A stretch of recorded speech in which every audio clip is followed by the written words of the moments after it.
Okay, we will call to order the meeting of the Green Bay Traffic, Bicycle, and Pedestrian Commission for Monday, October 21st, 2019.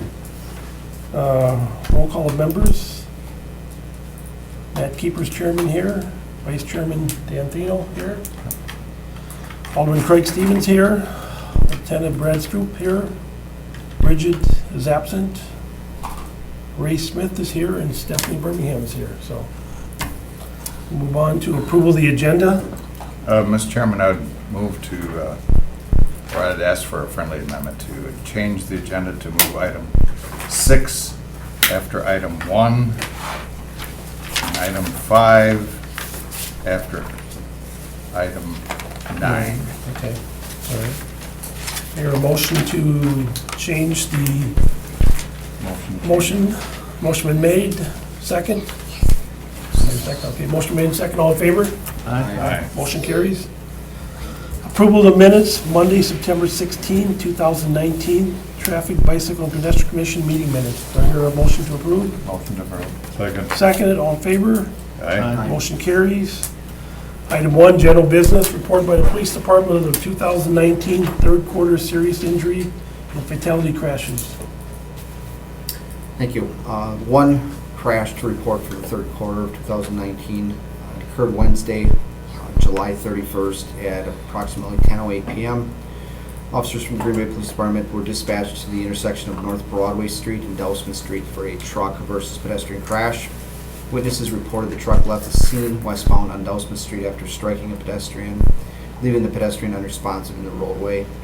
Officers responding located a second reckless driver complaint, which they associated quickly with that first crash, and located the pickup truck with damage consistent with the crash. Ultimately, the driver of the pickup truck was arrested, a 20-year-old Green Bay man, for OWI, operating while intoxicated or impaired, causing great bodily harm, and hit and run causing great bodily harm.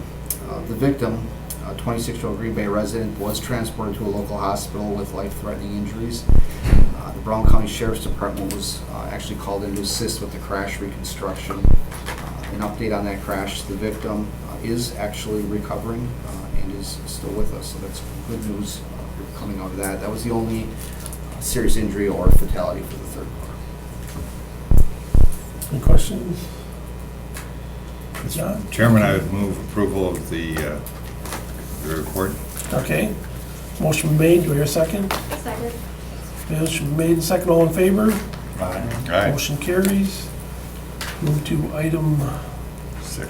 6, referred from Improvement and Services Committee, consideration with possible action on request for Owen Galvin to put in a sidewalk or put in a crosswalk lighting system on East Mason Street and Hartwell Street, similar to the crosswalk lighting on Southwestern Avenue at the hospitals for the East River Trail crossing. I guess I would defer to the Alder to speak. I understand this has come from the Improvement Service Committee as a referral, so perhaps maybe you can bring us up to speed on the discussion. So when I was elected alder several years ago, there was a crosswalk beacon at that intersection. That intersection has been designated as part of the East River Bike Trail. What it was a long arm up high in the air that came over the middle of the intersection. You push a button on either side, it would flash yellow, and vehicles are supposed to yield then to pedestrians or bicyclists walking their bikes across the street. Obviously, people on bikes operating as a bicycle, they got to follow the same rules as a car. Unfortunately, what happened 99.9% of the time was nobody yielded, and it was very dangerous. I had several constituents contact me, and they wanted it taken down, and I resisted that because without it, to me, it's even more dangerous. I asked the police department for some assistance. I know they did one Frogger thing there, but let's face it, going out there once is not going to solve the problem. And there were some engineering issues in that with the East River Bridge, as you're approaching that intersection from the west. When you're on the other side of the bridge, you're lower down, and it's hard to even see that and understand what's going on until you come over. Speed limit is 30 miles an hour there. And let's face it, if everybody went 30 miles an hour, that might be enough time to be able to react to someone standing in the intersection. But again, let's face it, most people don't. And so your ability to stop in time is greatly reduced. I have worked with Chris on some other things we look, I'm sorry, Dave, I don't know why I said Chris. I worked with him on looking at putting a walkway underneath the bridge like an alleyway. But let's face it, with the weather we have, you'd have to get a rubber boat to do that, and it's looking at the long time future. So that's not really a viable option either. So fast forward, I'm still getting complaints. I'm still not getting any real thing from the police department. I know they're strapped and that kind of stuff. And we have a culture in this community where cars rule and everyone else kind of drools, in my opinion. And until we can change that culture and get people to understand that when someone steps into that intersection, you have to yield, it's not safe. There's children that cross there, there's elderly, there's bicyclists. And if we want that corridor to be viable, and if we want it to be safe, I think we have to do something. And when I look at the reaction I see when I'm driving on Webster Street with the crossing lights that they have set up for the hospitals, those seem to be pretty effective. I understand they cost money. But again, if someone else has got a better idea that costs less, I'm totally willing to listen to it. But I think it's something I'd like to see the city pursue to make that a safer crossing and to make it more viable for people to get across safely. Thank you. Mr. Chairman, Yes. what kind of lights are on Webster? It's almost like a strobe light. They're on stands. And when a pedestrian walks up, they push a button, it flashes, it's pretty bright, really catches your attention. There's no way you can't say you didn't see it. There's no way you can't say you didn't know it was for something, to be aware of something. That other light was pretty mediocre, the way it lit up. I mean, it was old school. I mean, it was an older setup and older, I would say, engineering and everything else that went into it. And so if you ever just go down Webster Street, they have one now installed in Alloway, down by the Dairy Queen, for pedestrian crossing. And I think it's something that was going to catch people's attention, and, you know, with a little bit of signage, and I know the city's not big on signage, but I think with a little bit of signage saying, you know, you must stop when the lights are flashing, I think we can make it safer for people to cross there. Has INS looked into the cost of what it would be? I think they were deferring it to you folks first before they even looked at the cost. I've heard roughly $25,000. I don't know if you've heard any different I would costs. ballpark it at 30. Yeah. Okay. That would be if, you know, the existing infrastructure would have to be removed, as in the poles that are there. Well, it's gone. Oh. They pulled that crossing, that overarm thing is The gone. arm is still there. It's not All we functioning. did is take the flashing component out. Yeah, the I know arm's the still signs there. are there. Wow. The signs are there. All we did is it was an LED perimeter sign that was head actuated, button actuated. That perimeter sign was basically replaced with one that looked identical to it, but it didn't have the flashing component to it. But other than that, it looks the same. Right. Have you studied it yet, Dave? This has not been studied since the last time we looked at this. I mean, it's kind of what I'm taking your. But I could clarify, though, that as many of you know, that the city has a recently approved safe walk and bike plan. And this particular location does have some references to it. If you want, I can provide you with some of that information. I think it's relevant to the discussion. So, well, let me just kind of go over just what we really have there. So we have a frame of reference here. So it is what I would consider a high visibility crosswalk. High visibility meaning that it's above and beyond what we would say would just be your standard type crosswalk at a intersection, like a two-way stop like this one is. So not only it has the two lines that go across, but it also has the other cross lines on it. So it looks like a ladder if you're going across.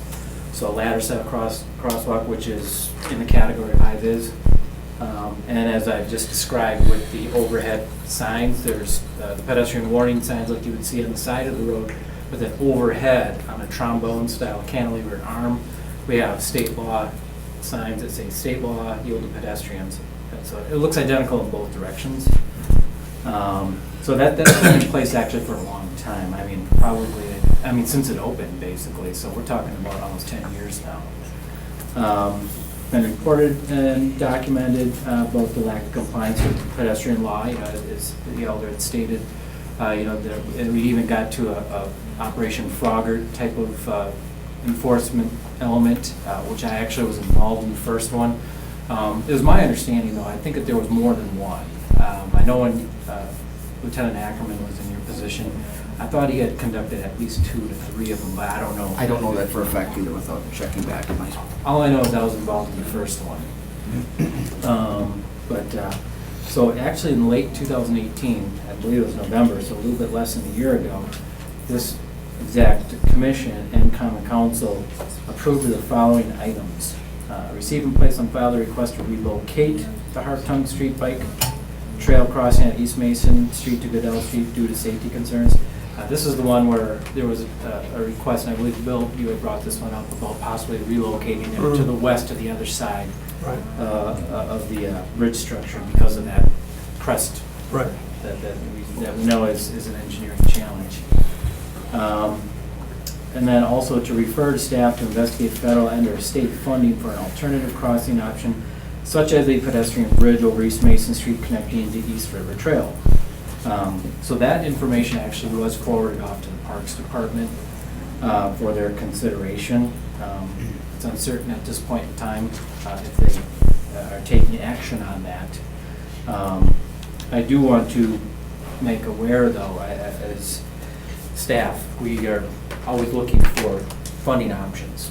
And recently, in the state budget, was recently approved what is called the Multimodal Local Supplement Program, or MLS.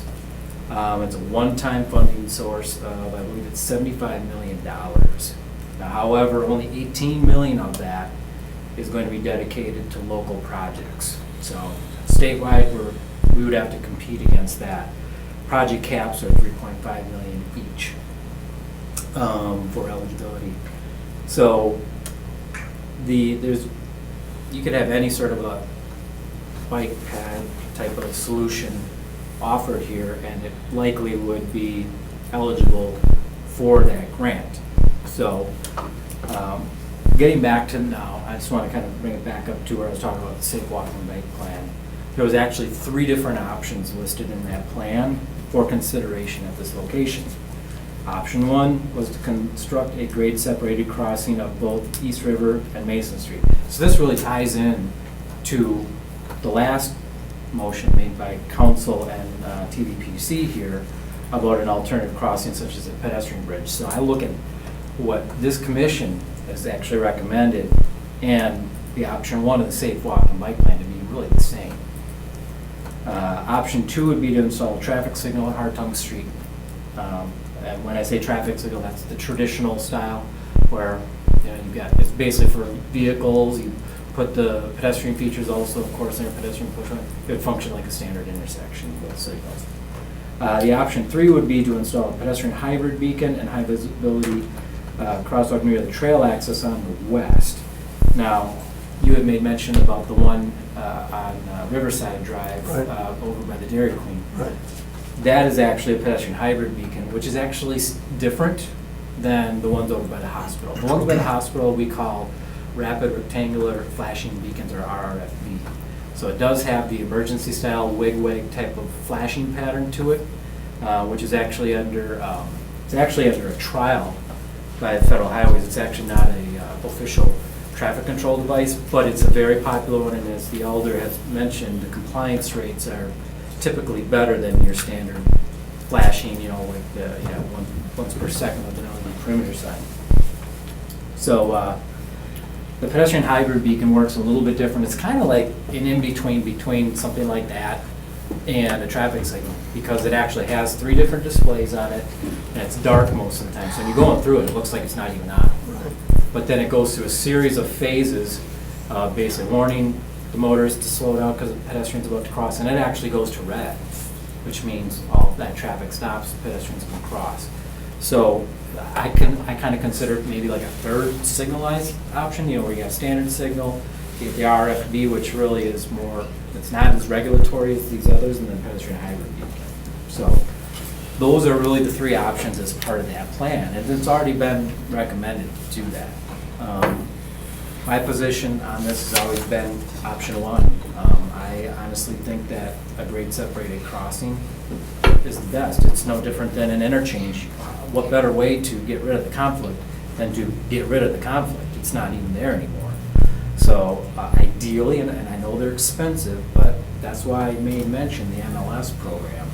$3.5 million, you can do a lot with $3.5 million. And with a pedestrian rated bridge, it doesn't have to be an HS20 rated bridge like for motor vehicles. It's made to a lesser design standard, and that means less cost. The city is looking at purchasing property on the west side of the river, on the north side of Mason Street, because of the flooding and stuff. And so this would be a house that if they do purchase it, they'd probably just raise it and make it part of the parkway. Because to have a bridge, to have enough decent height for vehicles, especially trucks to get underneath, you're gonna need some distance to spread that bridge out. But, yeah, obviously a bridge would be great, but, I kinda gotta look at the budget this year. It's not happening this year. And I think something has to be done. I would love the bridge. I don't know how long that's gonna take. If that's a 5-year project, I would urge maybe we still install some lights that could be then removed and put somewhere else where they're needed, if the bridge is done. Because I don't think waiting 5 years is gonna help this situation there. We're still gonna have children crossing, elderly, bicyclists trying to use this. We're currently trying to expand that bicycle trail now over on Main Street off of Baird. So the idea is it's gonna be getting used a lot more by bicyclists. And so, we want that to attract people into our community to be using it. We don't want them having an unfortunate experience at this intersection where either, A, they can't get across, or they get clipped as they are trying to cross. Last thing we want is a child getting hit. So yeah, I would take the bridge first. I really don't want to get into traffic lights. I agree with Dave, we got a lot of people, they want to slow down speeding by using stop signs and traffic lights, and I don't think that's a good use of that system. They're right up at Mason and Bellevue. Just getting up to speed, you're gonna have to be hitting your brakes again, unless the timing's perfect, so. And then to add to that, our policy has always been that they have to, it's an engineering requirement per METCD to study the evaluate signal warrants for them. Because there's also negatives or cons to installation of signal, and I think on the corridor such as East Mason Street, where we already have a rear end issue going on with the number of signals on there, you're just going to be adding more to it. So you almost have to kind of look at it. Is it going to create more crashes and try to prevent? Right. Plus, we already have people going off the corridor to avoid lights. So now they're racing through neighborhoods, which makes it even more unsafe. So, I would say no to a traffic light, but a lighting system in lieu of the bridge. Mr. Chairman? So, Dave, I was gonna say, you can apply for money for these grants, is that? Yeah, and frankly, the turnaround time on this is relatively quick. I believe it's December 6th is the actual deadline for filing for an application. So this isn't, would it take, to get a consultant to do a bridge design? Yeah, that does take time, as we all know. I don't think it would take 5 years to get everything completed, especially given it's a lower rated bridge, but it does take time. However, this money, they want this disseminated quickly. Yeah, no, I think that's a long-term solution, the bridge, but short-term with some lights, Right.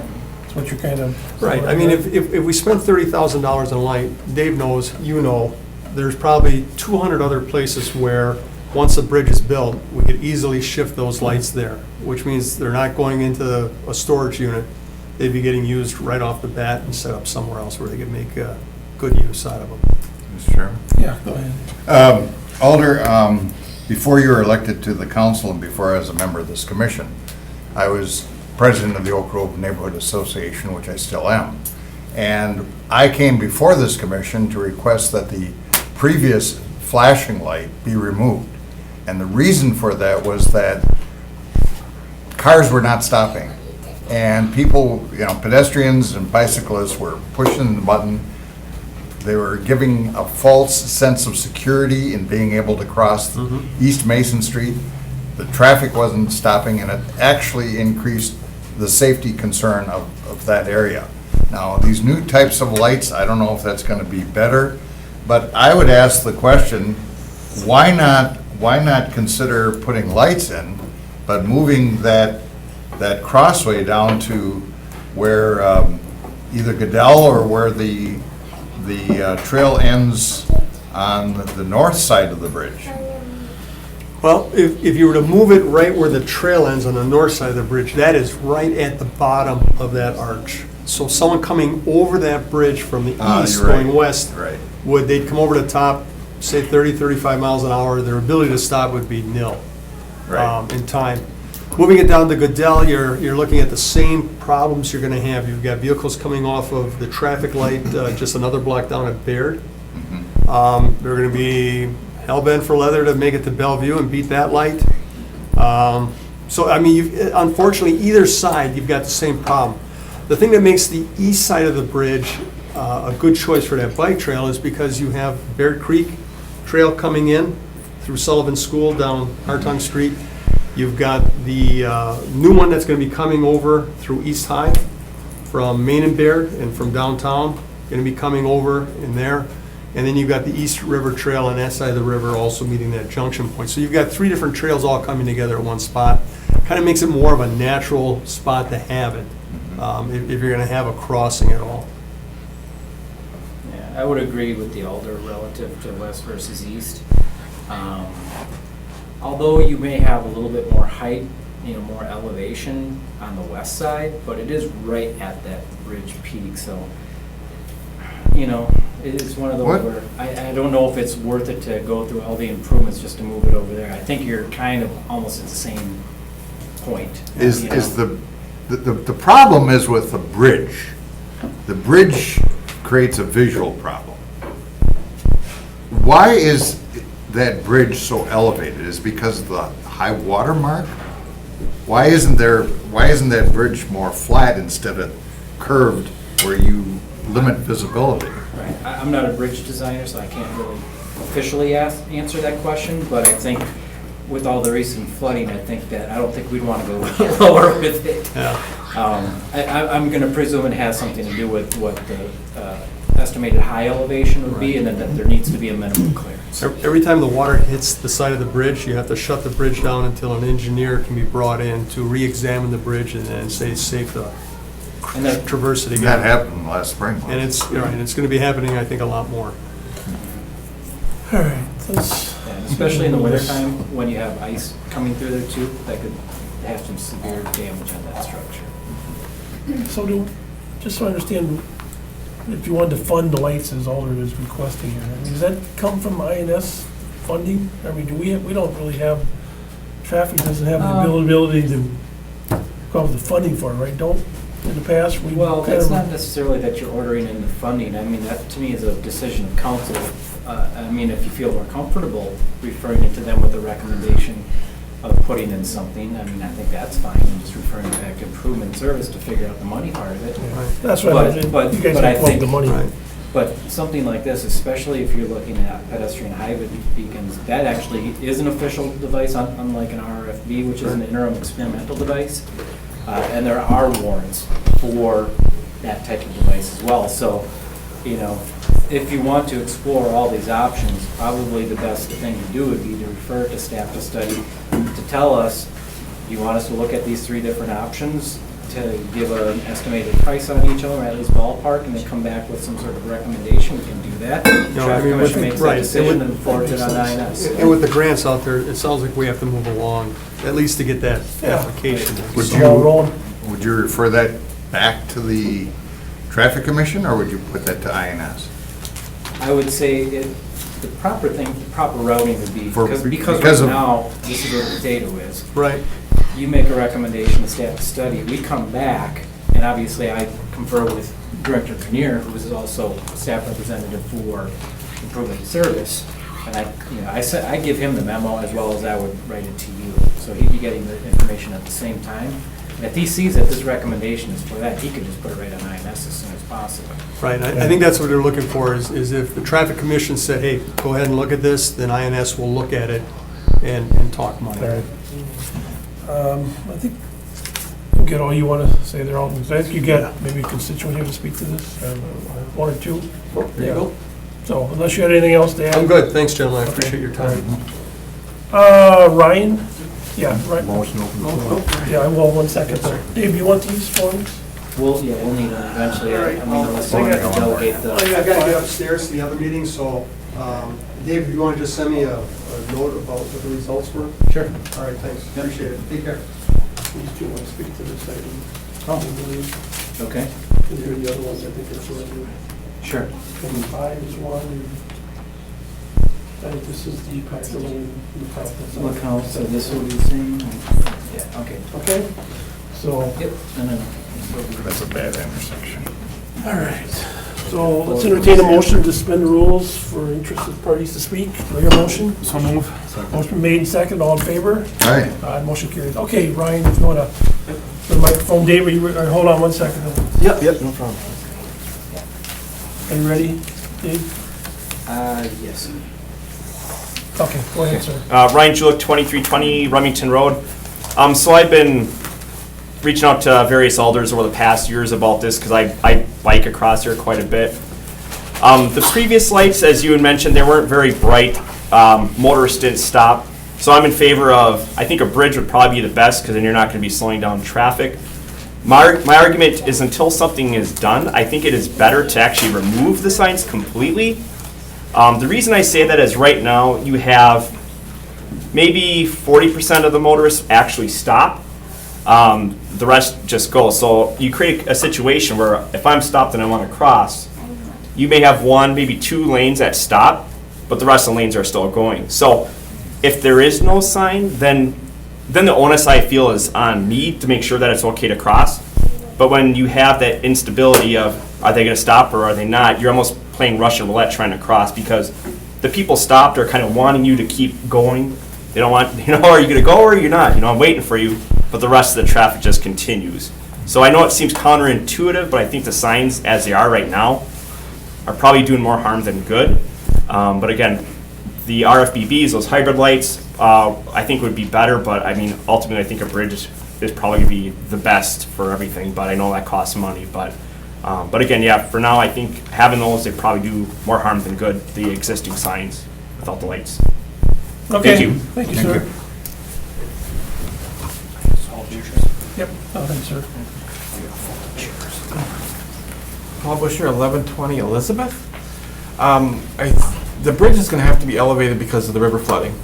So when you elevate it 4 to 6 feet. You can actually be able to walk underneath on both sides of the river so that Goodell and Hartown from both sides can cross. That's the main artery. It's just going to get busier. There's flooding there seasonally, which shuts down the whole city. The whole road should be elevated by 2 feet and not allow anybody to cross either of those streets and force everybody to go under the river. That's going to solve all the problems.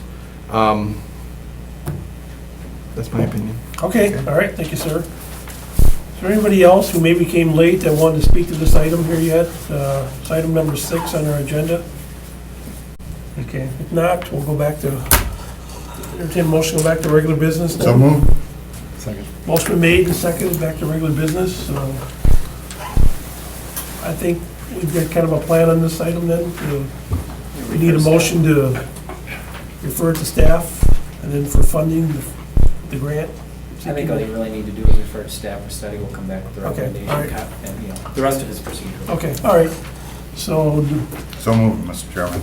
motion been made on number 6. Do I hear a second? Second. Motion been made and seconded. All in favor? Aye. Okay, motion carries.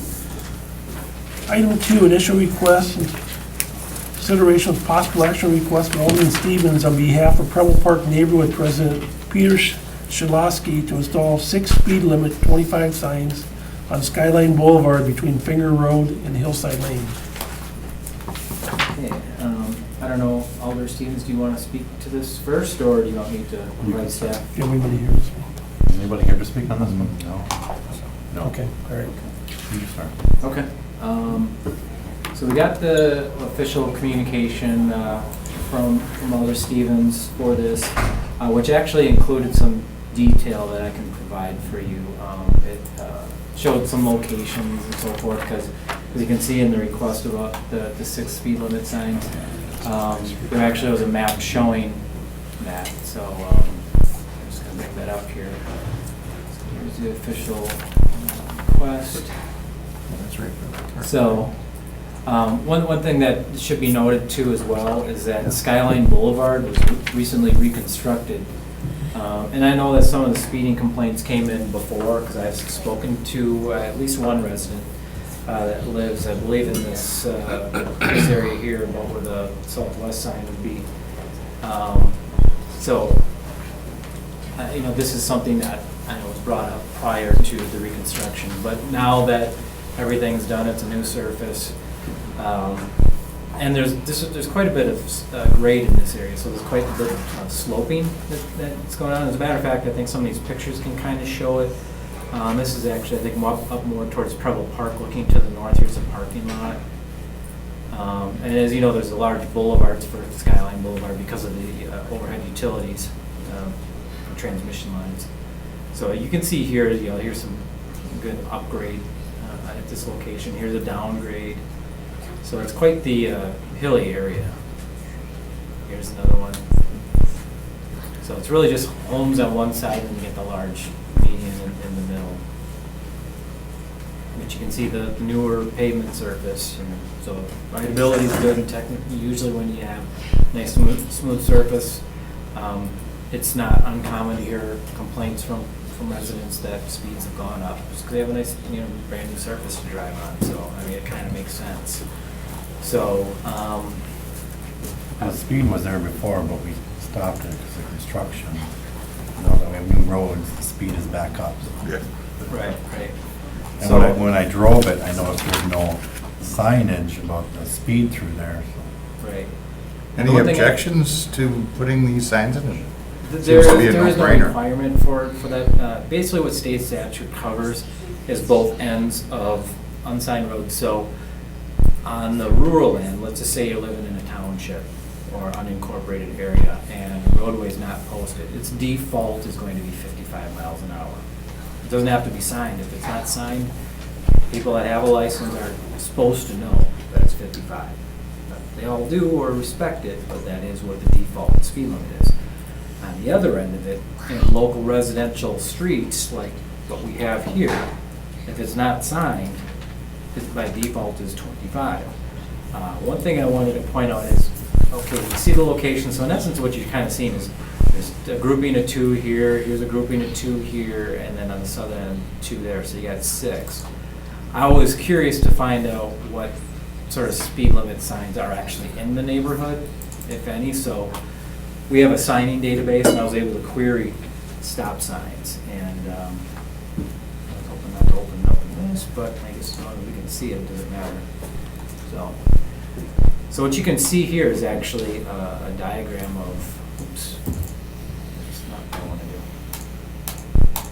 Maybe I can try opening this in something else. Hold on. Open with, there we go. Let's go photos. Okay, I should be able to control and scroll. So here I want to show you Skyline Boulevard. So as you can see now, this database, again, this goes back before the project, before the reconstruction. So there was no speed limit signs there before, there's none there now. What you really see here in this whole area, I mean, here's Mason Street, so of course you're going to see a couple here. Here's Finger Road, you got three to four of them on Finger Road, which is more of that collector type of street. And then you see Hillside, and Hillside, that one kind of stood out as in like, wow, it seems like a lot of them there, as in, I don't know why. I mean, that certainly doesn't go by what our signing practices are. But you see a number of them on there, but on any of these other streets, you really don't find it. What we do, our rule of thumb, is where there's a change of speed limit. So let's just say you're on like an East Mason Street that's posted 35, maybe people drive it fast, and they're coming off of the road like that, and you're going right into a 25. Not that it's required, but if we hear complaints of speeding, we go, well, it seems logical. People are used to traveling at higher speed, they're going into an area, maybe it doesn't look all residential right away, then that's a logical place to put one. Do we just put them up just based off a complaint? No. The reason we don't do that is that we've actually studied it and we found it to be ineffective. We've actually brought that forward to this commission before. It was actually a request in Alder Stoyer's district, and actually what we found out was 2 parallel streets that are identical in width and characteristic, and the land use next to it and everything, they're twins, and we found out that the one that had the more speed limit signs actually was the one that had the more problems. So we don't necessarily see it as an effective tool, other than where there are really transitions from speed zones to go into them. But anyone that thinks that this area would be anything other than 25, I think it's not a real reasonable presumption, I think, for the motor public. I think it is. I know when I had talked to the resident at the one time, I had advised her, I said, for something like this is actually more of a perfect candidate for an application to our city's neighborhood traffic calming policy. So that's exactly what that program was designed for, is for speeding complaints and concerns. So I had made that recommendation to her, but then never received an application. So, it's hard to tell whether or not there's a speeding problem. I don't have any documentation for or against it. I mean, in something like this, we typically set out road tubes in a configuration that can collect vehicular speeds. Then we analyze the data and come up with some conclusions and recommendations based upon that. Maybe someone could set their speed tubes out there? Yeah, can we do that this time of year? I'm sorry. Can we still do Speed that? boards? Yeah, we're still deploying speed boards. The boards are the Things counts. here. Oh, okay. Yeah, the speed signs Yeah, that he's we, talking about are the ones that they're driver feedback signs, like I think you've recently seen them on South Monroe. Yes. Yeah, and that's actually a program that's administered by the Green Bay Police Department. That's what they do. That's an enforcement tool. Right. What we do is actually, it's more, the tubes are there. There is no driver feedback component to it, but it's triggered by an application to that program. So that, or if there is a speed study that's directed by this commission. You can determine the speed by the speed tubes, Yes. correct? Okay. Yeah, there's different configurations as I mentioned, and one of them is to set them in an array that does collect vehicular speeds. We can classify, trucks, all that kind of stuff too. All right. Maybe that would be a start, so you can see if you really have a problem. Sometimes perception is different. And like any other street in the city of Green Bay, it's like that. Yeah. Well, the first step of the application is they have to complete the application, and then staff would review it for, does this qualify? And really all it takes to qualify is it just needs to be a residential street. In other words, streets like collectors and arterials are not eligible for the program for, I think, some obvious reasons. But this is really to be a neighborhood type of program. And it's actually quite easy to do. I mean, we can get around in quick order to do this stuff.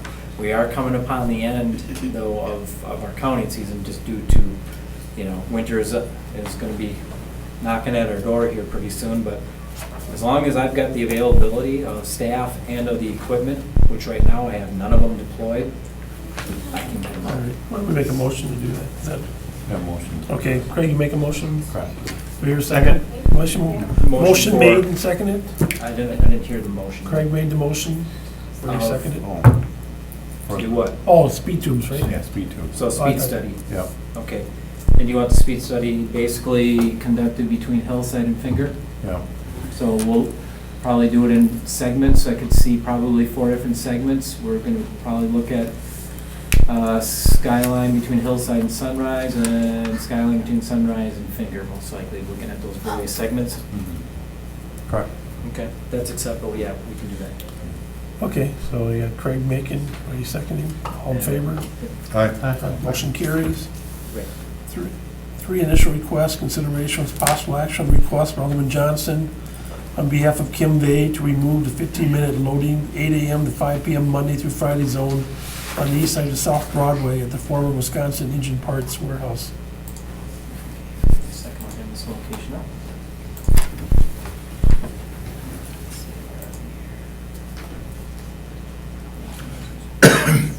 D3.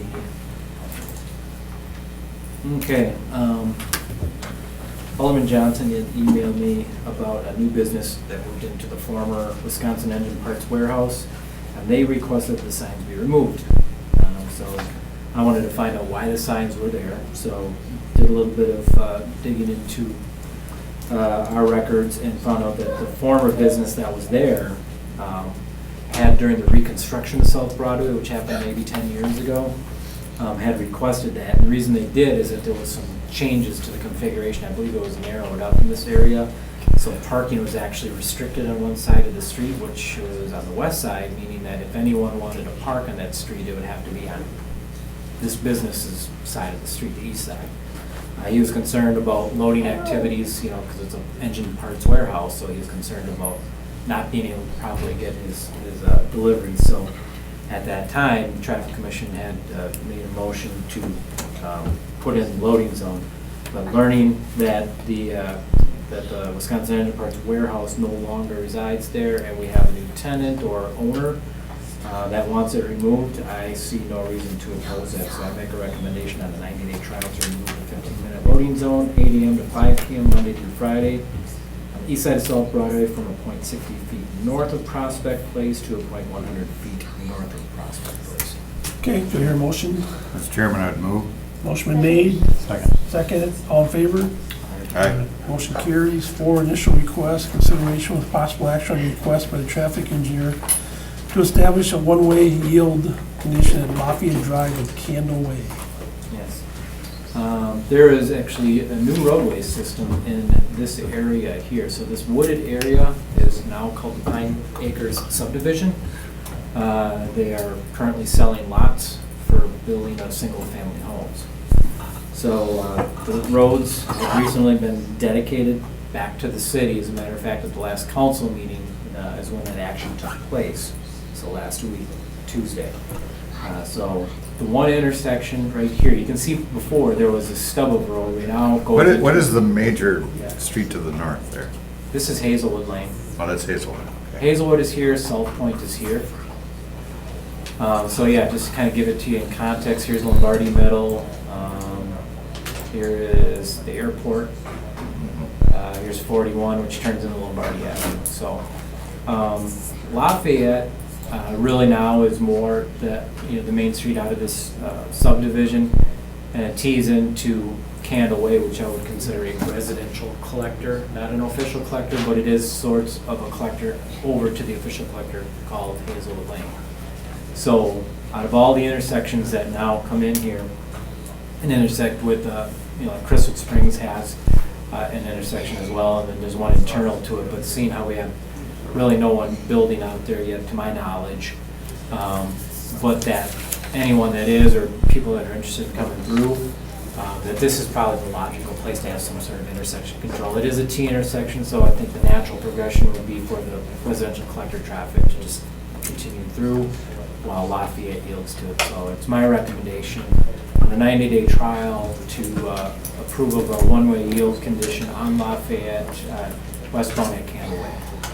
So move, Mr. Chairman. Hear a motion? Is there a second? Motion been made, second, all in favor? Aye. Motion carried. Is Alderman Net right outside there? We can go back to 5. I think we got some people waiting, Yeah, I think we're up. waiting for 5, so, okay. All right. I know we moved it to go after 9, but are we okay to go back to 5 and not? I Okay. think so. I think there's some people who are just. If everyone else is in agreement. Sure. Okay. 5, initial request, consideration with possible action on a request for Alderman Burnett to improve traffic flow enforcement on West Mason Street from Packerland Drive to Hillcrest Drive and in the neighborhoods surrounding this area, specifically during times of school start and dismissal. You want Alderman to speak first, Dave, or you want to? I'm a little, I really don't, I mean, this is kind of a large area that we're talking about. However, I'm looking at some of the request and comment forms that have been in and some of the emails that I've received today from Alderman Burnett. I think a lot of this may be focused more on one particular location, so I think perhaps maybe it would be a good idea to make a recommendation to open the floor, listen to the comments, and then have a discussion. Should we have Alderman Burnett go first, though? Absolutely. Okay, Thank you. okay. Thank you, gentlemen, and I apologize for not being here right at 5:30. We No had problem. another constituent issue, a meeting upstairs. And lady. Is that? Oh, okay. I apologize, ladies and gentlemen. So I've been the district alderman for about 1.5 years now, going on 2 years, and knocking on doors throughout that area was a complaint, probably the biggest complaint that I received. And now, since being in office, probably the speeding concerns are very high. And what kind of led to this point and worked with the neighborhood association president and getting information out there, kind of learning the situation a little more, speaking with Lieutenant Struff a little bit and Mr. Hanson, we kind of reached the point where something needs to be done. And what kind of led to this day is that the school session beginning.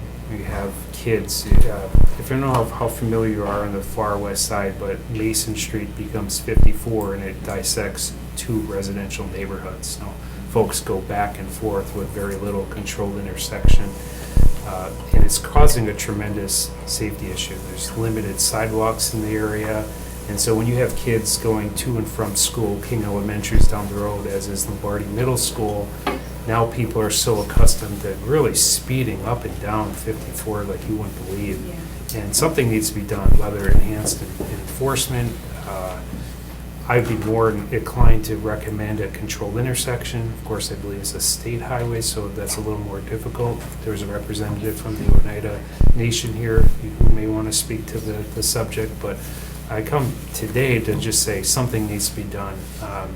On my street, which isn't too far away from here, there was a little girl, sadly got hit by a car. She was about a year old. Luckily, she survived, and my fear as a father of small children and representing people with small children is and you're the traffic commission, so you hear this a lot, but I waited to bring this forward, so it's not a knee-jerk response, but I will say we need to do something to better pedestrian safety and bicycle safety along that area. Now, the motion was from Mason all the way till Hillcrest. That's where a lot of the complaints have originated from, but more specifically, the intersection across LeCount. LeCount is an area that connects Fritch Park to schools in I believe that would be the southern part of the city.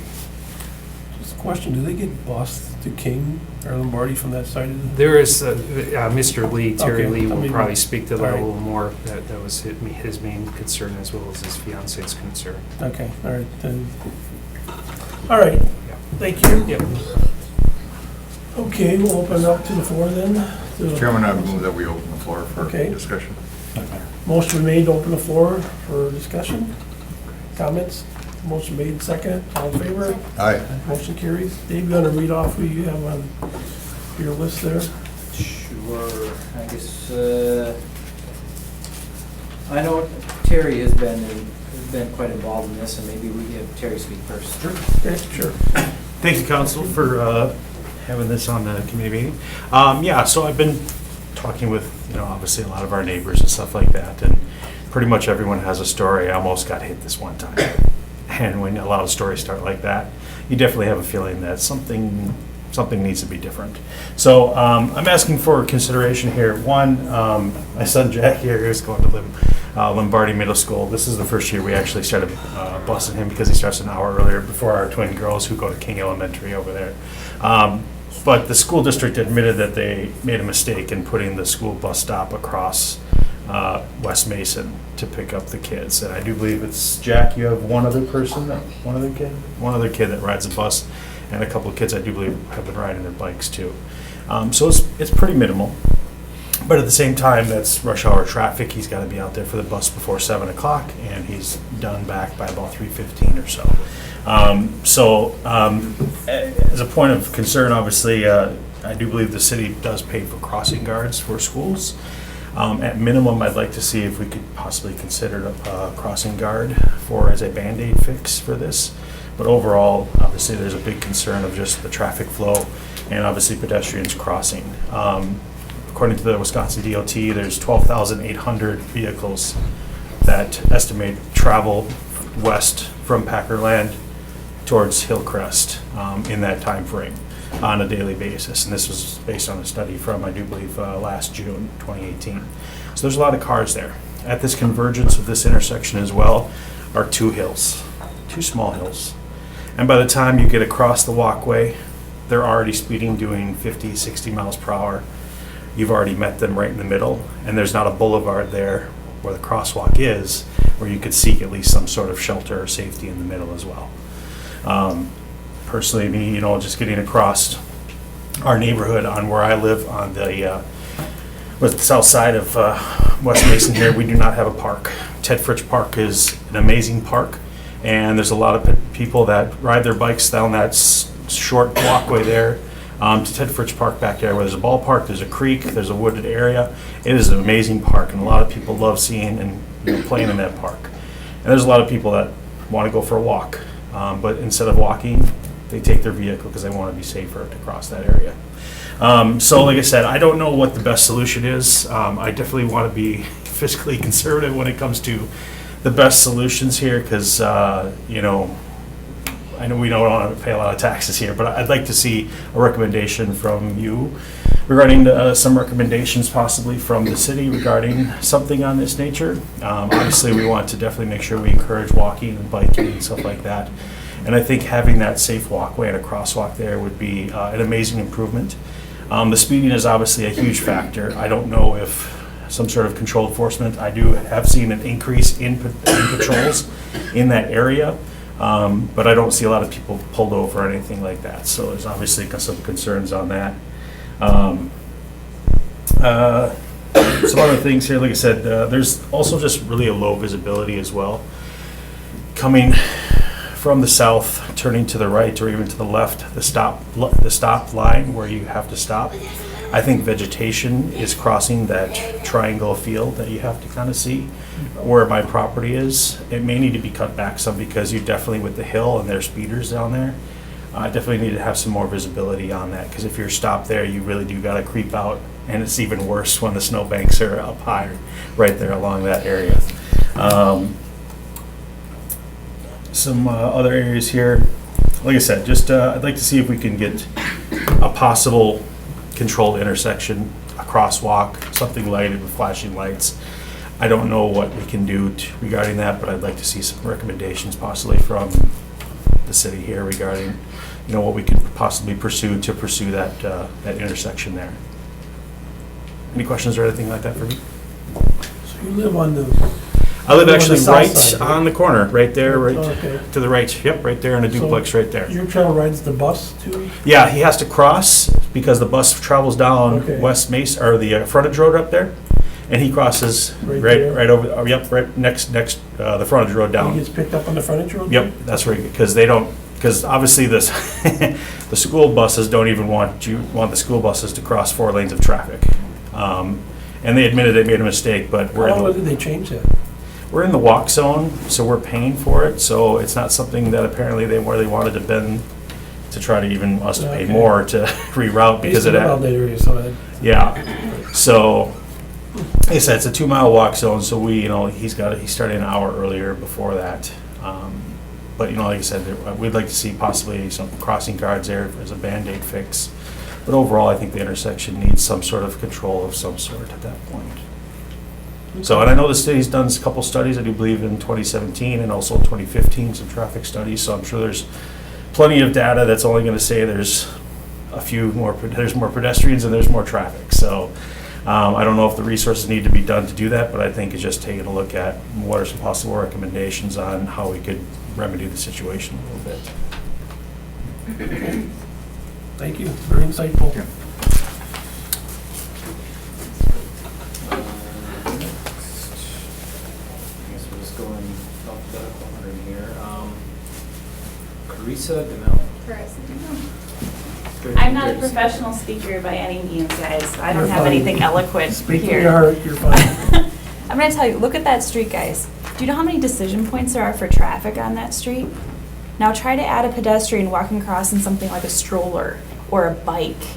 There's nowhere to go. Terry was absolutely correct. When you get to that middle, you gotta book it because the trucks and the cars, they're just zooming right past you.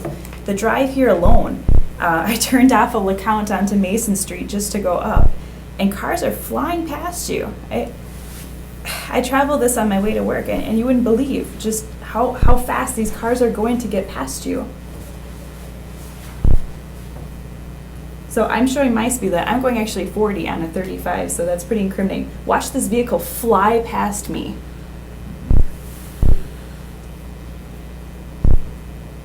That's insane, and that is not uncommon. This is every day, multiple times a day. Nobody stops for that. I agree with Terry. I drive my kids the mile across the street because I feel like if I get hit, I'm in a car, and that's better than being in my stroller with my 4-month-old and my 2-year-old. This is a big problem, and it isn't just LeCount and Mason Street. I'll actually argue if you go a little bit more west, this is on the corner of Hillcrest too. The same issue comes up. Because further west, the speed changes to 55. Cars don't slow down coming out of that area, and they speed up so much in advance before they hit it. I've Was it seen, turned to 55? actually on the other side of the dog park. So there's double F. If you go just more to the left, Yep, a little bit more right there, west. right there, right where it makes that little Okay. Right divot. there. Yep, right Yeah, there it turns that goes to 55. So you're west of FF or Hill. Yeah. And traffic does not slow down. It doesn't matter if it's busy. If it's busy, you'll see people weaving. And that's right where the city limits are, right? It doesn't stop. Heaven forbid, you're right, with the snow this last year, you have to actually move out into traffic to try to see around those snowbanks. There's no sidewalk there. And up and down Mason Street, there's no sidewalk there. It is extremely dangerous. I've seen crashes on those streets before. Okay. Yeah. Points are well taken. Was that? Your points are well taken. You're The speaking from the heart, urgency, I so hope. you did well. Randall Griswold, 1041 Pedestrian Court. Thank you, members of the commission. We appreciate the opportunity to hear our issues with regard to this particular area. First off, I live at 1041 Village Green Court. I live on the far west side. I've lived out there for approximately 30 years. I am keenly aware and very, very familiar with both the LeCount intersection as well as Hillcrest. I think we all remember the bus crash that occurred out there at Hillcrest and West Mason several years ago that cost the life of a bus driver. In fact, I was the first one on the scene when that accident actually occurred. So I vividly remember my daughter, my 5-year-old daughter, was the last one put on the bus before that bus was hit by that tractor trailer. Now, the state has redesigned that intersection to some degree. It's not any safer now than it was before. In spite of the design, or the redesign, I think the thing that's changed more than anything else is that the traffic pattern, particularly with the traffic running north and south on Hillcrest, people are just, that whole Thornberry Creek subdivision has just, it's a phoenix now, plus all of the other development. So that Hillcrest Road running north and south coming off of Mason is basically a feeder. It's an artery for that Thornberry Creek area, and then all of that development to the north of that until you hit 29. Well, I drive that road. I drive, myself, my wife, my family, we drive West Mason all the time. We've been living there for 30 years. As she said, I can tell you, the speed limit's 35. I purposely, and I'm president of the Ted Fritsch Neighborhood Association, so I've been listening to the residents in our area. This is a quality of life issue for the people in my neighborhood. Fritsch Park services all of the subdivision south of West Mason, including King of Arms. There's no parks in either of that geographical area for any of the residents in that area. So those people are looking at Fritsch Park as their park. We see that all the time in a lot of the events that we have. We have a Fall Fest coming up this Wednesday. Last year we had about 125 to 140 people at our Fall Fest activity, and they were not all Fritsch Park Neighborhood Association members. Many of them came from the adjacent geographical areas because we are their park. So as Alderman Brunette indicated, this is a very, very busy park. We have a lot of things going on. We just added a Gaga ball pit, so there's a lot of energy out there in that area. I purposely drive 40 miles an hour westbound on Mason as I travel to my home. You can't imagine the obscene gestures that I get from people as they pass by because I'm only doing 40. And I'm not making it up. It's no exaggeration for me to tell you that the people are clearly doing 55 to 60 miles an hour, even before they get to Hillcrest. They are, I can't think of it without using profanity, they are hell-bent on getting to the west side of Green Bay and beyond. Okay, there's no way that you're going to stop and slow down that traffic with the current situation the way it is. Now, with regard to LeCount, I do about a 3.5 mile walk every day in that area, including the King of Arms area. And I cross West Mason north to south, and then I end my route south to north to cross West Mason again at LeCount. It's part of my daily 3-mile walk. I can tell you, every day I walk it 6 days a week. I have never seen the traffic stop when I stand there at LeCount at that pedestrian crosswalk sign waiting to cross. I have never seen anybody stop. So then I will cross halfway to get halfway across thinking, okay, maybe they'll never stop there either. So you basically take your life into your own hands. There's no way I would want a child getting off of a bus to cross that.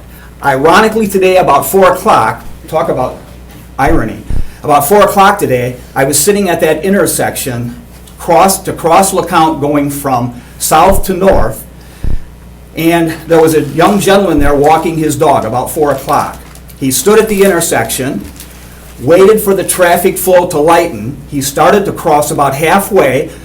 2 cars stopped who were going to turn left to get onto LeCount southbound, so they stopped and waited for him. The dog saw the cars stop. The dog started to pull him, and the car coming on the other side of those stopped vehicles kept going and damn near hit him. All right, and I purposely went and I tracked him down and asked him, how often do you use this intersection? He said, I use it a lot because he likes to walk in Fritch Park. But he said, I don't like using it because it's just way too risky. So it's a huge quality of life issue for us. I'm not here tonight asking for answers. We are asking for the city's attention with regard to this problem area. LeCount, as well as the traffic westbound on West Mason to Hillcrest and beyond. Any questions? You can see my passion? Got it. Okay. He's normally a really quiet guy. Yeah. Well, I know him pretty well. Take your blood pressure pills today. Thanks a Thanks, lot. Randy. Thank you for your comments, though. Well, it's a huge issue. Yeah. We're just waiting for a fatality, guys. No, you got the It right is. point. It really is. That's the thing. It's Okay. Yeah, no, Sarah we're hearing it. Weischow? Lesho. Weischow, sorry, 3121 North Alex. Yeah. Another good neighborhood association president. Yes, I am president of the King of Arms Neighborhood Association, which is south of Mason. So where I am, like Randy said, Ted Fritch Park is the closest park to my neighborhood. Yes, that's it. Actually, is that it? Yes. Yeah. So I live a little further south, but yeah. So being the closest park, and I'm really big, my kids are just, old enough where they're starting to ride bikes. I really want to be able to ride our bikes there. The way that I would do that if I leave the neighborhood is I would take West Point to LeCount, and I would cross over LeCount to get there.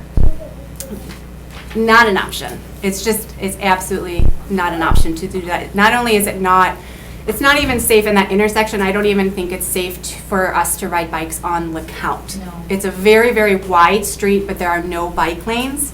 And I'm sure you can, people Somebody passed me speed. going 25. Oh, like faster than that. It's insane. And I know Terry, we've talked about this too. People just speed up and down LeCount because, like I said, it's wide open. There's not a whole lot of cars that park there. So it's just, I don't know, they can get away with it, right? So people speed up and down LeCount, so I wouldn't even feel safe on LeCount the way it is right now. But getting to the intersection, there's no way we could cross over safely. So just like everybody else has said, it's just not safe. Being so far away from a park, wanting to be, the mom that encourages my kids to walk and ride bikes, and we are outside constantly. I would love for us to be able to ride our bikes there. And then being president of the neighborhood association and talking to everybody who has kids, they feel the same way. I actually had a new resident that moved in, and they were so excited. Very big bike riding family. They did it once, and they said they would never do it again because it was just too dangerous. And then on top of that, yeah, it's switched. Randy said, the traffic. I'm sorry, I forgot your name. I'm Carissa. The traffic on Mason is so aggressive, and there are so many different ways to get in and out of King of Arms, and a lot of people in my neighborhood avoid Hillcrest because the road is very bad. Now, a portion of it just got fixed and it is very nice, but there's still the portion from King of Arms to Mason that is really awful. So people try to avoid it, and I know that pushes a lot more people to LeCount. It pushes a lot more people to use Mason and cut through LeCount. And I personally just try to avoid it because I'm driving with my kids, and I'm the person that does the speed limit. And I have people just cruising past me, even honking their horns. Like I said, very, very aggressive, very unsafe. And I mean, you have a decent distance from that intersection before the speed limit increases. And it's not safe out there either. When you look at some of the intersections, it's just the whole area, people need to slow down. And like everybody else said, I'm not sure what the best solution is, but I'd be very interested to hear what some of the options are, and hopefully we can move forward with something. That's all I got. Okay, thank you for coming. Do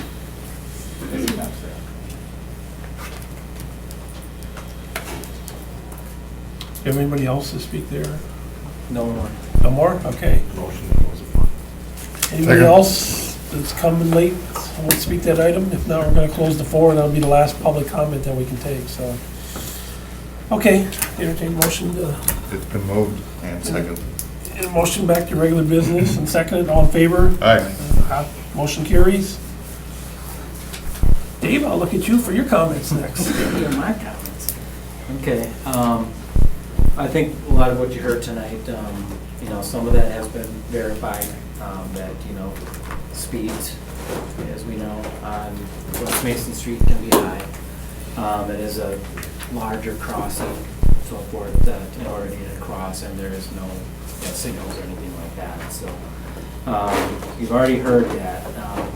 So I'm presuming that really this request, because when I first heard it, it kind of sounded very large and encompassing. So I guess for staff, if we're going to be doing anything with this request, I kind of want it to be focused a little bit more than just broad. So I'm presuming it really has to do with two intersections and really the corridor between them, which would really be West Mason Street between LeCount and Hillcrest, and the crossing issues and concerns and the speeds. So if I'm close, that's really where I'm going to concentrate the rest of my No, I think response you're- with. I think you got that. Okay. So as Terry had mentioned, that there has been some studies done. It's my understanding too, because I was talking with the traffic technician today, and I believe that you had spoken with our traffic technician today. You called him about 8 this morning. Yeah. Just to get some information, I presume. So just to bring you up to speed, we'll go back to 2015 when Alderman Tom Sladek was the representative of that district, and he had brought forward a request about traffic or pedestrian safety concerns at the intersection of LeCount and West Mason Street. So a lot of what you heard tonight, I know was also some of the similar concerns that were raised at that time. There is a 8-page memo that was prepared, my signature, but staff, of course, included in the preparation of this, going over really what we did at one time. So I think what we need to look at is what we did in 2015 to kind of get an understanding of where we got to today. So looking at the intersection itself, what you did not have back in 2015 were these crosswalks. Right. Those are not present, and nor this sidewalk connector here. So ADA-style curb ramps were installed, and this segment was installed over here. There was consideration at one time to even look at potentially even enhancing the pedestrian walkway here with sidewalks as well. That's obviously a consideration for any sort of a park type of destination. So at that time, we did actually look at the traffic on West Mason. We looked at the pedestrian crossing itself. We wanted to find out, just what sort of pedestrian level service is really at this intersection. So I did want to, I think it was Terry that maybe had mentioned something about a little bit of difficulty in looking at the intersection site distance, stopping site distance. At the time when we reviewed this, it was actually compliant for the posted speeds out there.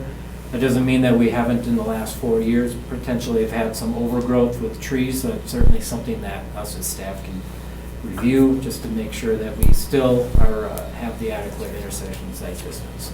So my assumption, I think I had heard, this northbound to eastbound turn and potentially maybe there's some tree here, obstruction. The other comment was about how far back the stop line is.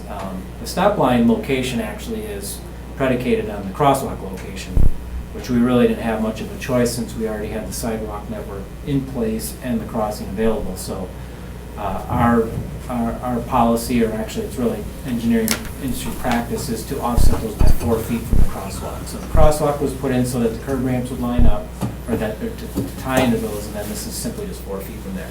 Now, DMV, an operation code does allow the motorists to, basically they do have to stop legally at the stop line, but they are able to encroach a little bit further into the intersection if need be legally. So as long as they stop there, they look, there's no pedestrians that are going to be conflicting, they have legally the right to move forward and decide if the movement is safe.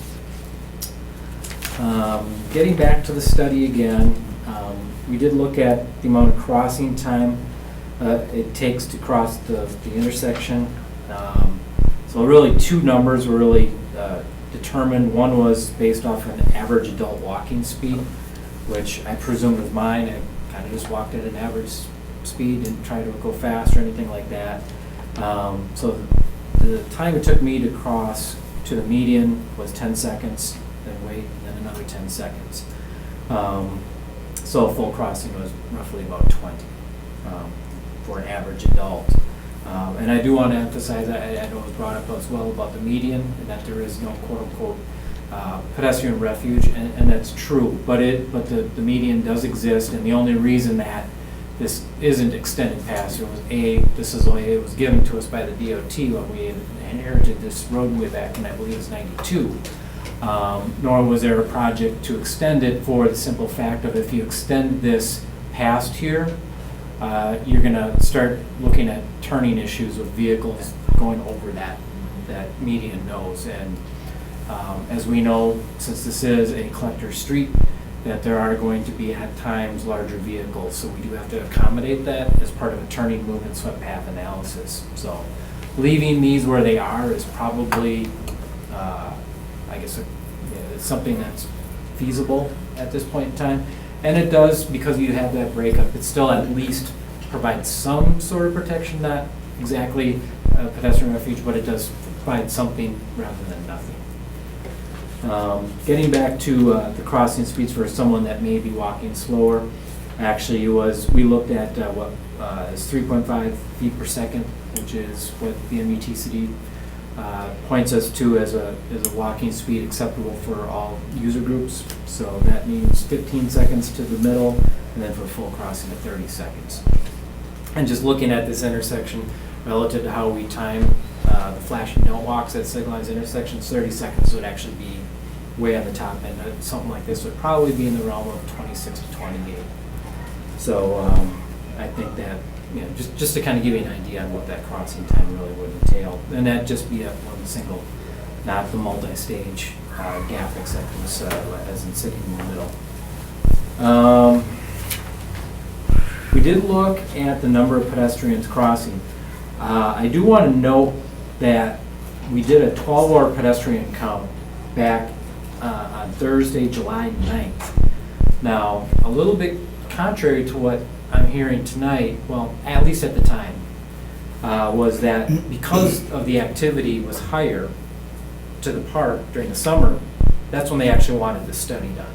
So that was all the information that we got was, okay, we are having difficulty crossing, but that is even more highlighted or expanded in the summer when people are walking and biking out more frequently. I think we have the added component now of Mr. Lee and his family because the school district had said that he has to cross the street. So that was never brought up at the time when we studied this in 2015. So I do think that is, I guess, an extra element that's been brought into this. Whether or not they're going to do that next year, kind of sounds to me like that answer would be no, based off the school district already responding that they made a mistake. So my presumption is next year, this probably is not going to be that way. I don't know. We'd have to verify with their transportation manager. Looking back into some of the discussion that was made at the time in this memorandum, we did look at a few different studies that are out there. Federal Highways has one, as it's somewhat known in my industry circles as the Ziegler report, relative to the safety of marking versus unmarked crosswalks, and it basically says that just marking them alone isn't necessarily going to provide a marked safety improvement. Also in the Boulder report, they talk about, they basically kind of have, I don't want to say warrants, but they give more measures on if you have a particular type of crossing activity, what sort of treatments should be in place. So at the time, my recommendation was to mark and install a new crosswalk crossing the east approach of this intersection, which you obviously see here. Then we marked this. I don't believe this was actually a marked crosswalk, but we figured since we've got the curb ramp here, here, and here, that we would just mark both of them. Marking the stop line, that was not there before, it is now. Third component was for the police department to enforce speeds on West Mason Street near LeCount Road. And I did want to add that, because I do, actually, I think I recall that there was a speed survey done as part of this report, and I know we had some speeds documented in this.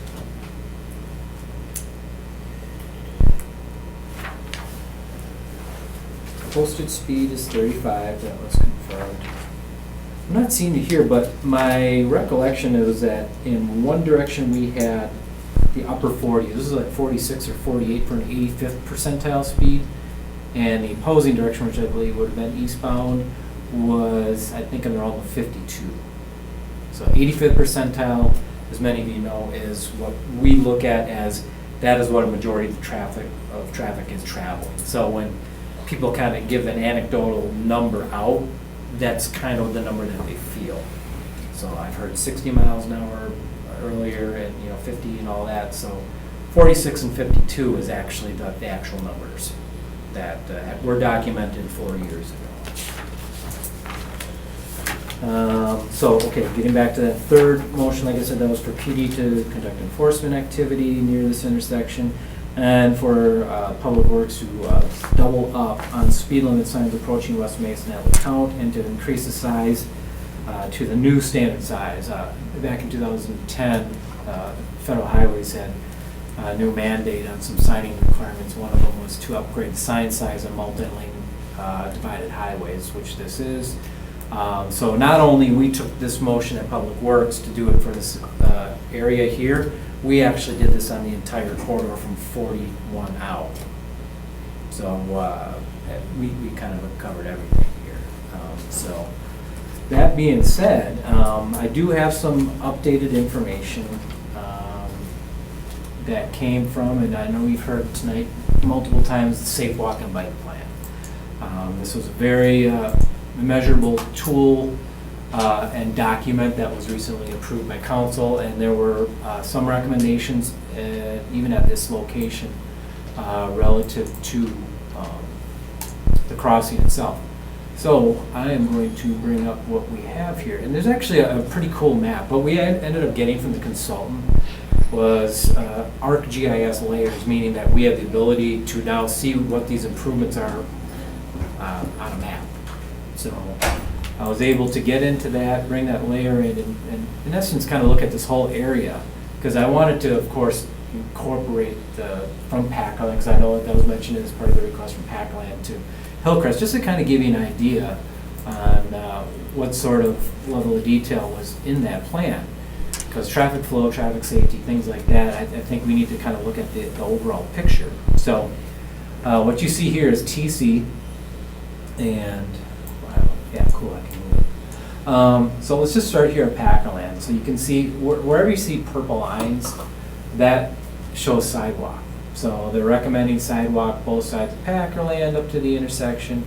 As you can see on West Mason Street, both sides up to this area here where the cul-de-sac goes into TC property, but that's because it intersects with this proposed multi-use path that actually goes into the campus and then crosses Packland North, goes over towards the Walmart area. So this multi-use path is shown in yellow as a recommendation for pedestrian and bike accommodations on the north side. On the south side, you can see we have sidewalks all the way through the requested area. So I think the pedestrian accommodations as part of this study are pretty well in favor of looking at, let's improve these pedestrian accommodations along West Mason Street on this whole request area. Let's look at the intersections. These two red dots simply mean recommended improvements. The study calls for looking at pedestrian upgrades at the intersection. This is one that's been, I can tell you it's been a challenge professionally for us for the simple fact of, you may have heard me say this before, we inherited this from the DOT back in the 90s. So when you inherit things from the DOT, sometimes, I mean, you get everything, the good, bad, whatever. So, you know, and over time, I mean, some of the opinions that we've had in the industry is that frontage roads, we understand that they, although they can be a good access management tool, also have their inherent problems when it comes down to where they come to intersections and their proximity to major intersections, such as in this case, Mason Parkland. So, we even seen it during 41 construction where we had concrete barriers that were installed so that cross traffic could happen because we just knew it was not a safe movement to be making with the increased traffic. So anyway, this is calling for pedestrian crosswalks, the countdown timers, buttons, things like that at the signal. Looking here at Country Club, and Country Club's actually on our improvement list, and we actually applied, and I believe recently we're accepted grant funding under the SDP program for its reconstruction. Not only there's going to be sidewalks on both sides, but I can tell you that there's going to be bike accommodations. That blue line kind of gets covered up here, but I was involved in some of the scoping of that. So we're looking at bike and ped accommodations on Country Club, which would include the crossings themselves. Moving forward to the intersection that's been discussed mostly tonight, as you can see, this light blue line, what that represents is shared bike use and basically what we call sharrows. When you look at the roadway, you see a symbol that's got the double arrows. It's kind of like a hybrid between not having anything marked and having a bike lane. So it's really to tell the bicyclist this is where we want you to actually ride your bike, and it also is a way to inform motorists that this is actually a preferred route for bicyclists. And I don't think that's really of any surprise because we have Ridge Park and we have the neighborhood. And some of the input that we received as part of the Safe Walk Bike Plan, which presumably even came from some of the people here in the gallery tonight. The two dots you see here are improvements, and I actually did copy, I think, the page right out of the plan itself. We have pedestrian and school recommendations. Of course, it's got to turn up this way. Let's see if I can rotate clockwise.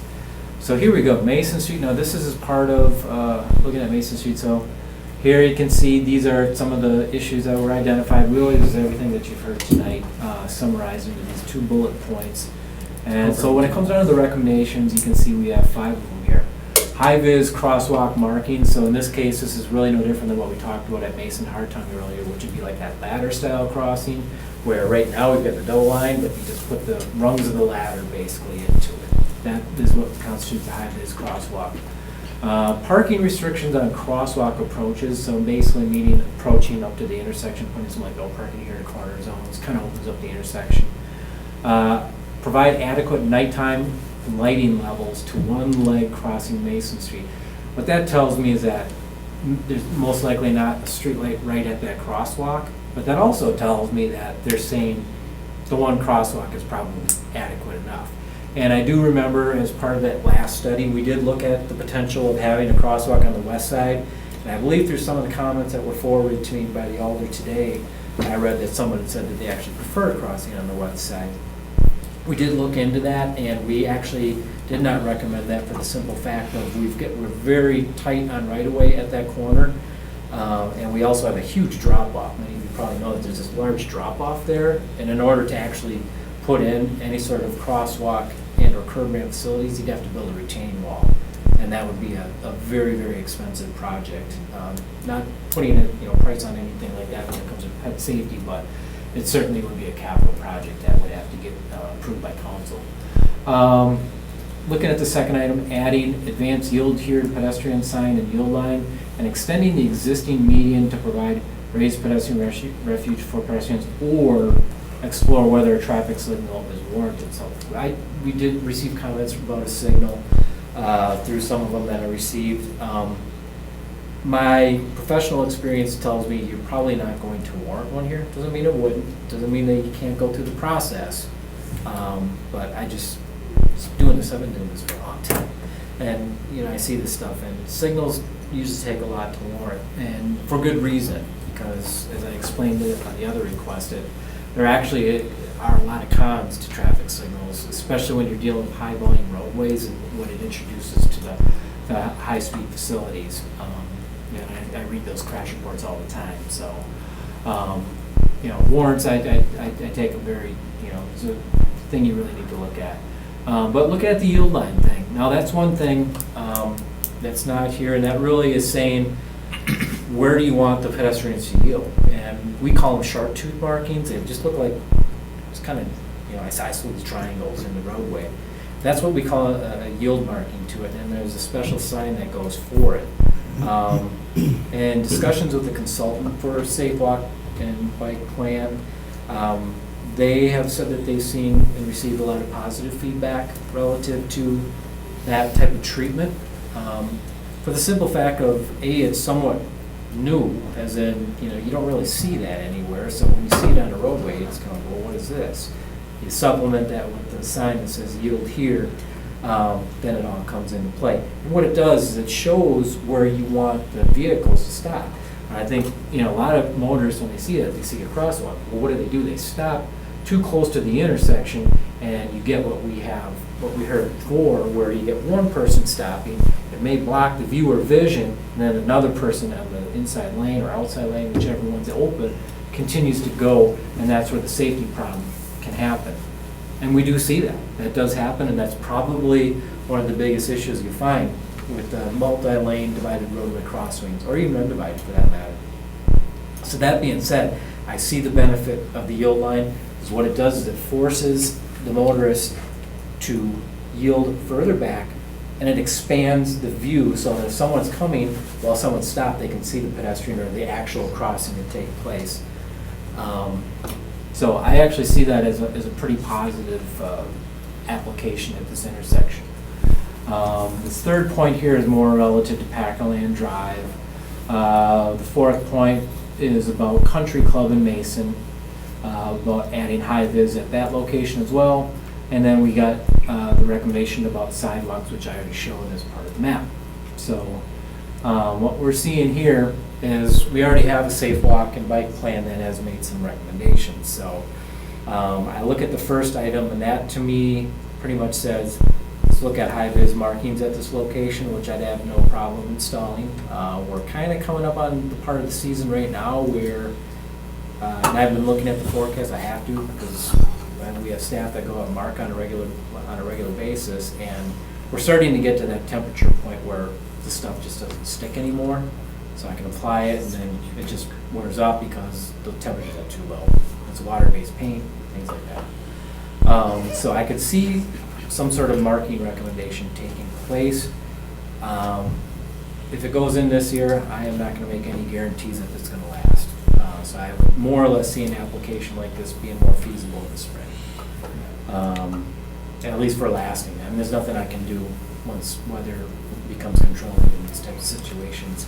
And then you start throwing salt and plows on them, and you're not going to have anything in the spring. I know I've seen it. We actually had to deal with some of that on the North Webster project last year when we did utilities, and we had late season paint, and it was gone in days. Gone. So that's my experience on that, but probably a good springtime recommendation. That's really about all I have at this point. We do have some sort of recommendations today. Speed to me, and I've lived out in that neighborhood. Speed, I mean, I don't know, how do we get them to slow down? You've got average speeds of 52 and 46. I mean, that's, as we've heard from everybody, that's moving pretty fast in a 35-mile-an-hour zone. I'm sure police department's been out there more than once, Brad, probably trying to They hit slow their numbers down. there pretty regularly. They only You know, come, you know. and It doesn't enforcement seem is to absolutely a differ. component in this, and I hate to be that guy that sits back here and shakes my head. I wish I had the personnel Yeah. where I could keep them out there for 24 hours a day, because I do think this is problematic. I drive through there, I know the speeds are above the posted speed limit. When your 85th percentile is averaging 11, 15, 17 miles an hour over the speed limit, that's a problem. It's you know, ideally, it would be a 1 hour window twice a week where I could say, hey, I can definitely assign somebody, deploy resources to that during that small time frame. The problem is to me at least, it sounds like this is a 6 in the morning until Yeah, the it's a same rush time hour. at night. That's probably peak, but, you know, I stop, when I see your officers there doing speed control, I stop every time and I reach out and talk to them and thank Sure. them first off for doing it. They would like to be out there more often as well, Absolutely. believe me, because they see the problem too. So- I don't mean to cut you off, but I kind of had a certain form we needed to follow, and I'm not, Okay. you've shared, and we All right. appreciate what you've shared, but I kind of, you know. Do you want kinda public keep- comment or don't you? Who are you working for? Well, You we working for us asked, or we not? asked for the public comment, and Okay. before I went back to regular business, but you just can't speak out of turn is what I'm asking. If you want to talk again, we'll give you the time. I mean, it's not a matter of Okay. not wanting to hear what you say, but there's a protocol we need to follow as Robert's Okay. rules here, or All right. whatever, so. But I'm not trying to be, Point well taken, thank you. okay? Yeah, there's rules of the traffic commission, and basically what is followed is Robert's Rules of Order, is what it's called. So in essence, we open the floor, close the floor. I understand Robert's rules, I run meetings. Yeah, Thank like I you. said, you're here, you came down with your time, so we're not, we want to hear what you got to say or whatever. That's why we open it up or whatever, but. So am I hearing correctly that your recommendation would be for enhanced crosswalks in the spring? Because a lot of the stuff that was in the study, the new sidewalks, the new intersection controls, that's Yeah, what's the years timing off. and the funding for that? Timing and funding for, The study that The was whole- done and the whole multi. we funded it with our budget, No, this but last one. the actual What's the physical. funding mechanism for the safe walk plan? Chris. There is none at this point in time. That's why we are seeking, typically these safe walk to school plans are usually done in 2 phases. You apply for a safe route design, meaning you need a planning document in order to go to stage 2. And if you have a planning document that's been approved by your governing body, which it has been, you have a greater chance of getting the construction element of safe walk. At this point in time, that's not available. That's why we're starting to look at other things like this MLS grant that I mentioned earlier. So where are we But at what in I'm the seeing with the grant project? recommendations, I can tell you that with the recommendations that are made in this plan, I would take that under my department and say, we'll do it with our cost. I wouldn't wait for any sort of grant or anything like that. This is something that our staff is capable of doing. I have no problem going forward with those recommendations. That's why we hired them to do it. I agree with the recommendations of them. I just, like I said, timing is an issue with us on this. So I agree with the recommendations, but unfortunately, I think that our window's closed when it comes down to timing this year. I think the other component that needs to be part of this discussion is about the school part. Because if indeed Terry Lee's issue is going to go away next year because the school district made a mistake on their routing, that needs to be part of this as well. Because if that goes away, that doesn't necessarily take care of, the issue when it comes down to people attending the park. I get that, and that's still there. And if the commission so desires to refer this to staff to study, to look at, is a signal needed? Is a flashing light needed and everything? By all means, you can forward that and make that as part of your recommendation, and we will study. Mr. Chairman. I just think the biggest thing is the speed, you gotta find a way to get the speed down out there. I mean, you can put the walking, like you're saying, which is great, a step in the right direction, but Right. until the people start slowing down out there, I mean, I- I hear what they're saying about crossing, because I've tried to cross there, so. Yeah, and I don't know I know back in 15, and that was probably when you weren't in this position, but is there any, I guess, documentation or whatever happened as a follow-up to that motion? I mean, I don't know if police department's got records on that, a number of citations made since then over there, or? Yeah, I mean, it's possible I could find those numbers, but I mean, at the end of the day, I'm not sure what, in 2019, what it's gonna be for us anyway, Right. frankly. Yeah, when it comes down to speed, I can tell you from an engineering perspective, and I'm going to say it again, We inherited this roadway from the DOT for a facility that likely was designed to be 55. I mean, and that is the hard part, and I have come to this realization, and the industry's come to this realization that if you build it, they will come.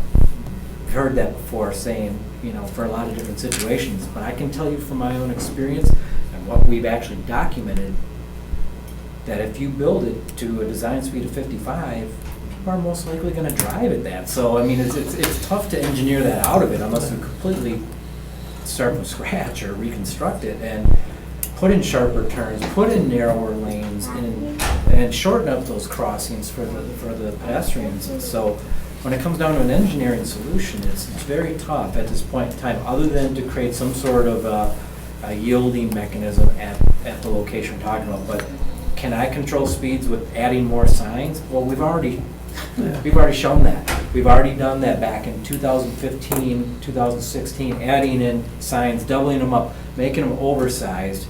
And we're still hearing that hasn't changed the behavior. That's what I'm saying. We go through these exercises of installing engineering measures and we get no results. So something has to happen. And I've always said this, it always kind of comes down to a cultural, behavioral thing.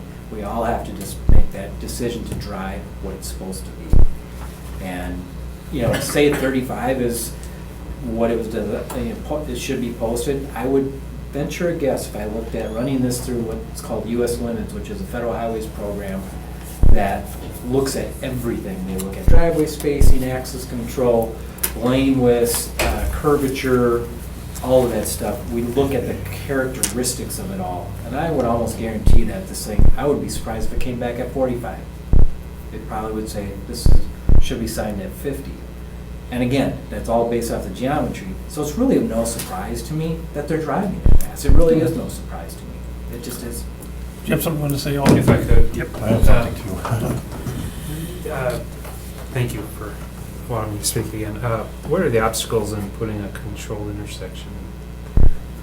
I won't say there's obstacles. I look at it as, I'm a PE, professional engineer.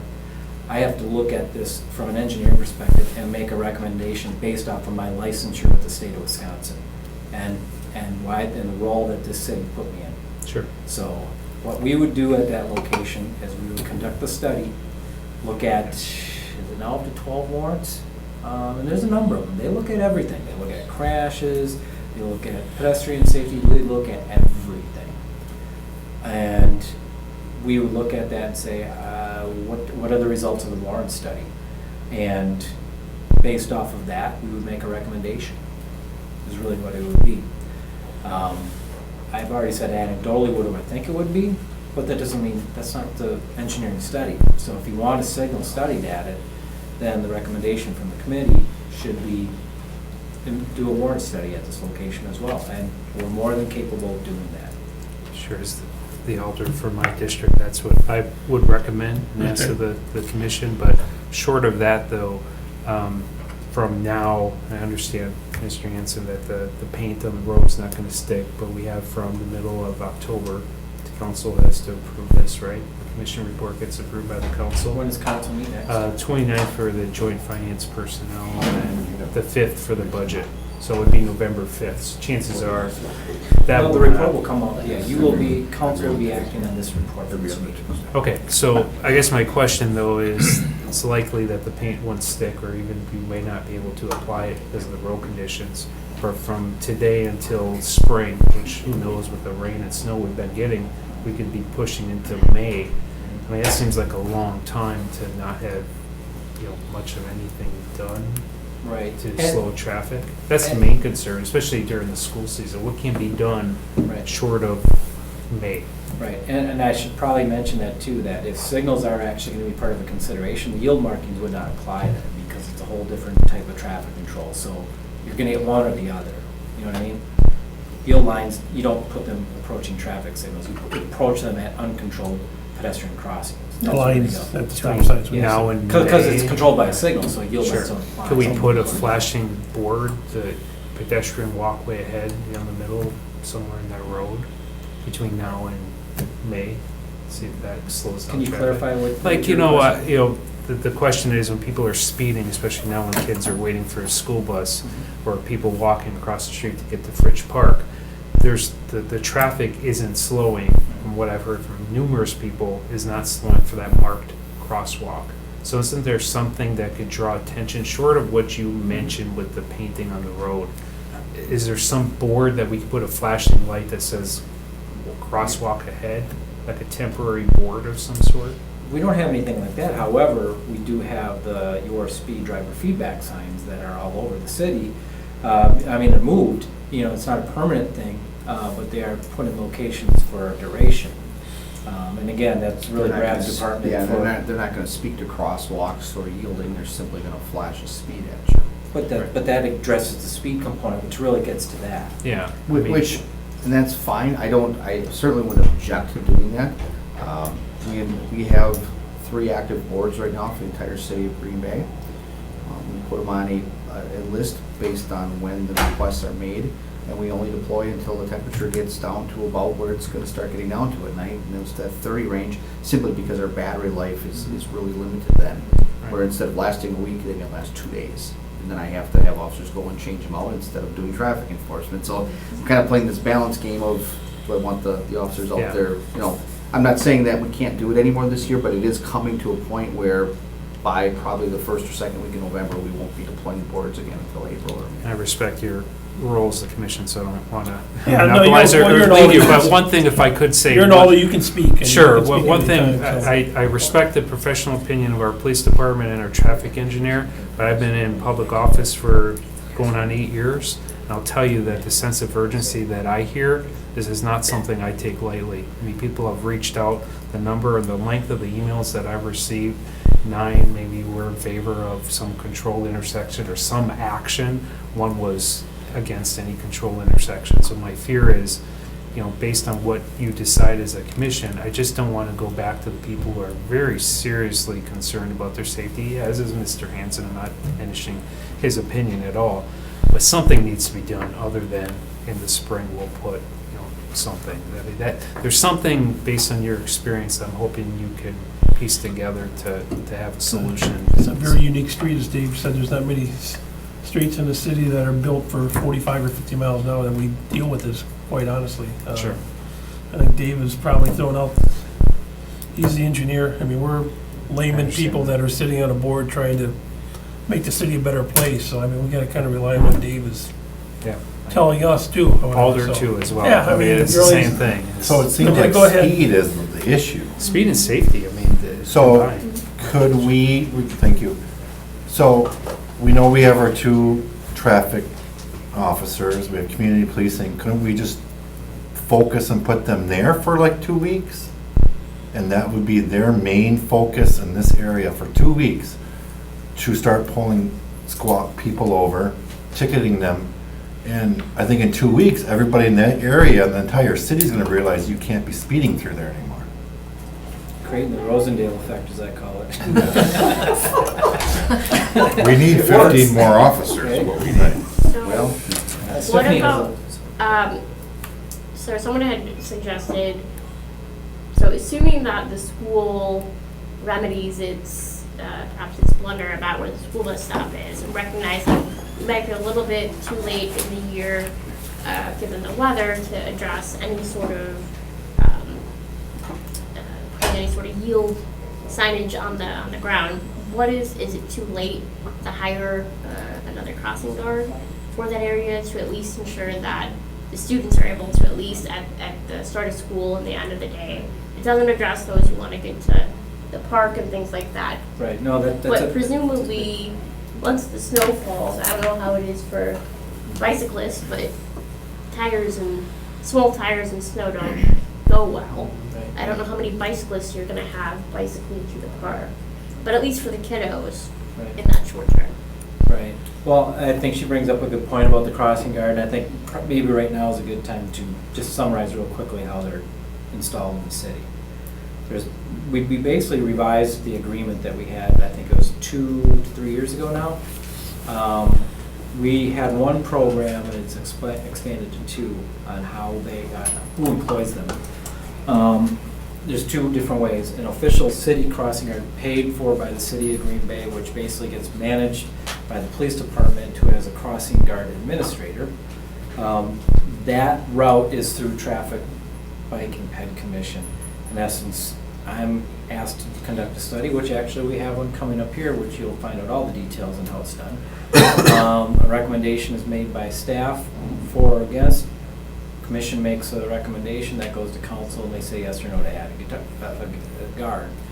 The second is for a school staff member to become trained as a crossing guard, but the decision to install them and where was delegated to the Department of Public Works. So that being said, there is two different ways to do it. Knowing what those numbers are, because I've done so many of these studies, and from what I'm hearing today, I can guarantee you that number won't be met. And you'll even see with the numbers here. It takes a significant number of students to qualify for a city employed crossing guard.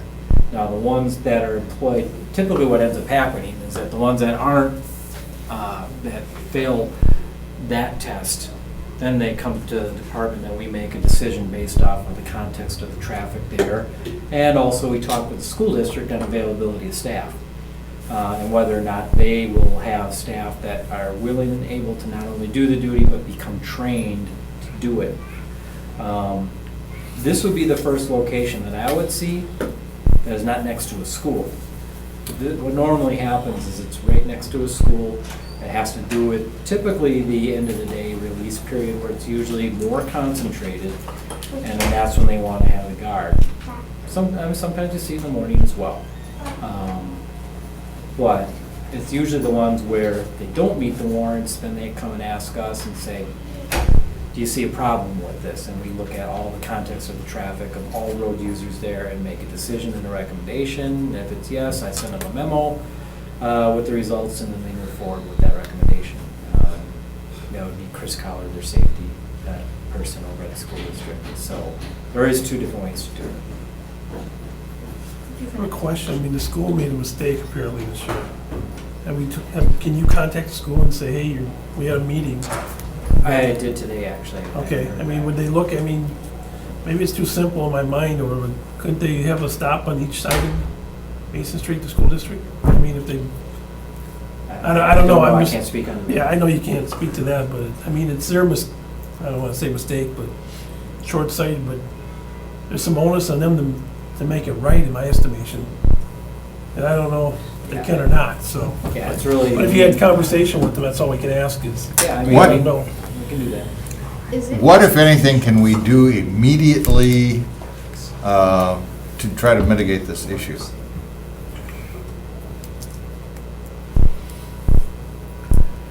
My recommendation falls in line with this. I can't put down the marking based off of weather conditions. And I was, I look at this literally on a daily basis and looking at the forecast, and we're looking at 30s to 40s this week. I can't paint in that. I just can't. So that would come in the spring. Maybe that should be part of our motion. But then, But the sharp tooth markings, the yield markings, are also accompanied with signs. The signs basically will say yield here, pedestrian crossing, yield here to peds. So it draws them back like 30 feet from the crosswalk. So can I put the signs up without the markings? I don't know. I'd actually have to look into the manual to see if that's even legal to do. There's a possibility. I don't know, maybe I can. And if I can, I don't have any problem putting the signs up. I just don't know if it's legal. I don't know off the top of my head. I'd have to look at it. Well, you got a legality issue. I can see Right. you putting the signs up and somebody's Right. crossing and they get hit and the lines I'm don't not, I'm not gonna make a recommendation based off my professional registration Yeah. on that until I actually can look and see what the actual manual states. Can we put those speed boards out there right now? That would be up to Lieutenant? police. I'm sorry. Can we put those speed boards out there right now? Well, we can move them. We do them basically in the order that the requests come in. We try to be fair to the people around the understand. city, and we I have 3 understand. signs, so. I asked one for university and it hasn't been there, so I don't know where you're on the list, so. I tell you what, I bet it's 30 people deep right now, or 30 requests deep. And it's just like any, you know, and we're all aware. The traffic concerns throughout the city are one of the main concerns. I do my best to deploy. I can move this up and we can get them deployed. The problem with the speed sign is they will work for a while. I'm concerned that they're not a real solution, but we certainly can deploy them. Or more squad cars out there? Traffic control? Well, again, those are, you know, it's by request, it's by, you know, where are the areas of concern. This is certainly going to be tomorrow morning at 4 AM when I come in. This will be added to the list of areas not only for the traffic enforcement unit, but for the community police officers. That's the lion's share of traffic concerns or complaints, if you want to call them, are handled by the traffic unit and the community police in that particular area. Patrol is not exempt from doing traffic, but they are tasked with a lot of other duties as well, of course, so. But everybody gets made aware. This was brought up at the meeting. This is where we need attention. So, when I've kind of just follow it, causing a question, so I'll wait there. I think.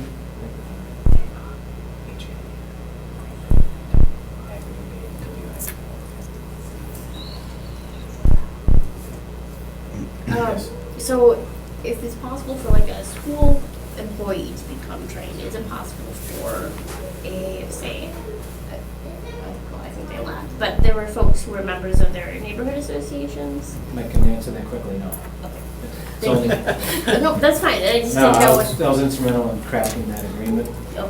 the three-party agreement, and I can tell you that it was only extended out to school staff. Okay. And Just that trying they'd to have to fit be outside trained. the box. That's a good question. Mr. Chairman, let me, we're getting on to almost bedtime here. At least mine, because I get up at 4 o'clock in the morning. Let me just throw this out as a motion that we request that, that the police department consider enhanced enforcement. B, that we plan for enhanced crosswalk markings in the spring. I understand that they can't be put in, they're not gonna stick. I mean, that's useless. But that C, we put signage up, and we put it up immediately if legally we can do it, For the yield markings. for the yield markings. Yeah, okay. That'd be my motion. Can I ask a dumb question? Let's suspend the rules one more time. We got a lot of people that are interested. Normally, we don't do this. You get one shot at talking. I'm not trying to be, No, I understand. there's rules we need to follow, but we're gonna open up one more time because you guys, or people have come to express sincerity about their situation. So let's, motion made to open the floor again. Second. Second, all in favor. Okay, so we'll give everybody about 2 minutes. Sure. If you wanna come up to speaker. Yeah, So- I just have a dumb question. So we talked about like putting these postage up. We already have some signs up, right? And there's those big yellow signs with the pedestrians on it and then the crosswalk. How do I know as I'm crossing down the street, I see people flying down, that they're gonna actually stop at that yield? What's your question? How do you know that they're Yeah, going to? how do I know that as a You don't. pedestrian? You don't. That's the part that scares me about this. You brought this up so many times, like what do we do about that speed? And it's not even just pedestrians, right? If I'm a person trying to get into the road, I see someone at the top of the hill, I come out, they're right on my bumper right away. There's no way to safely enter this. And I don't know, I'm Well, I disappointed to can- hear that signs are the option, because Yeah. we have signs and they're just not doing it. I don't know as much Well, about it as you do, but. Right. A lot of times when you are able to convey what you want to do, when you see pedestrian warning signs with down arrows, all that's really doing is saying, this is where the crosswalk is. It's not necessarily telling the motorists, although they should know by the legal markings on the street what to do. The enhancements that we're talking about here with the advanced yield here to pedestrian type signage, that's actually given them more information. So I do actually think that there would be some sort of enhancement assigned with that. That is an engineering application I think we all can agree on, probably would do something. Are there studies that support that? Yeah, and again, that's why I was saying, I was talking with the Safe Walk and Bike Plan project manager, and I wanted to get her feedback. What have you seen as a result of these applications where you've done them? They said, we've seen success, because it opens up those sight lines, and you don't get that pass by and then striking, because that gets eliminated, because the motorist is stopping further back.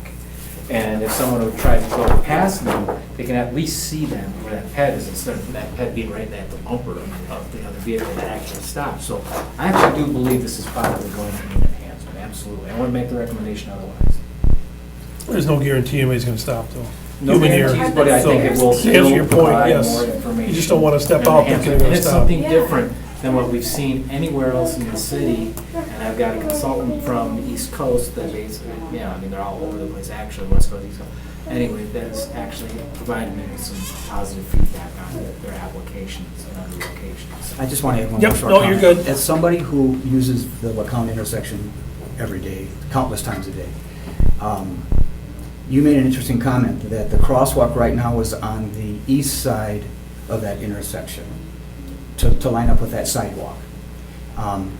When I think about all the times I've been at that intersection, the largest percentage of traffic, which is westbound, it's got, and I don't have a number, but I'm going to speculate, it's got to be at least 50% of the traffic that is westbound, typically comes to that intersection and then makes a left turn to head southbound down LeCount to feed that whole subdivision. So what I'm thinking is, if you moved that crosswalk at some point to the west side of that intersection, you lower the relative risk by a fair degree, just by the fact that a large percentage of that traffic is actually turning left before they even get to that crosswalk.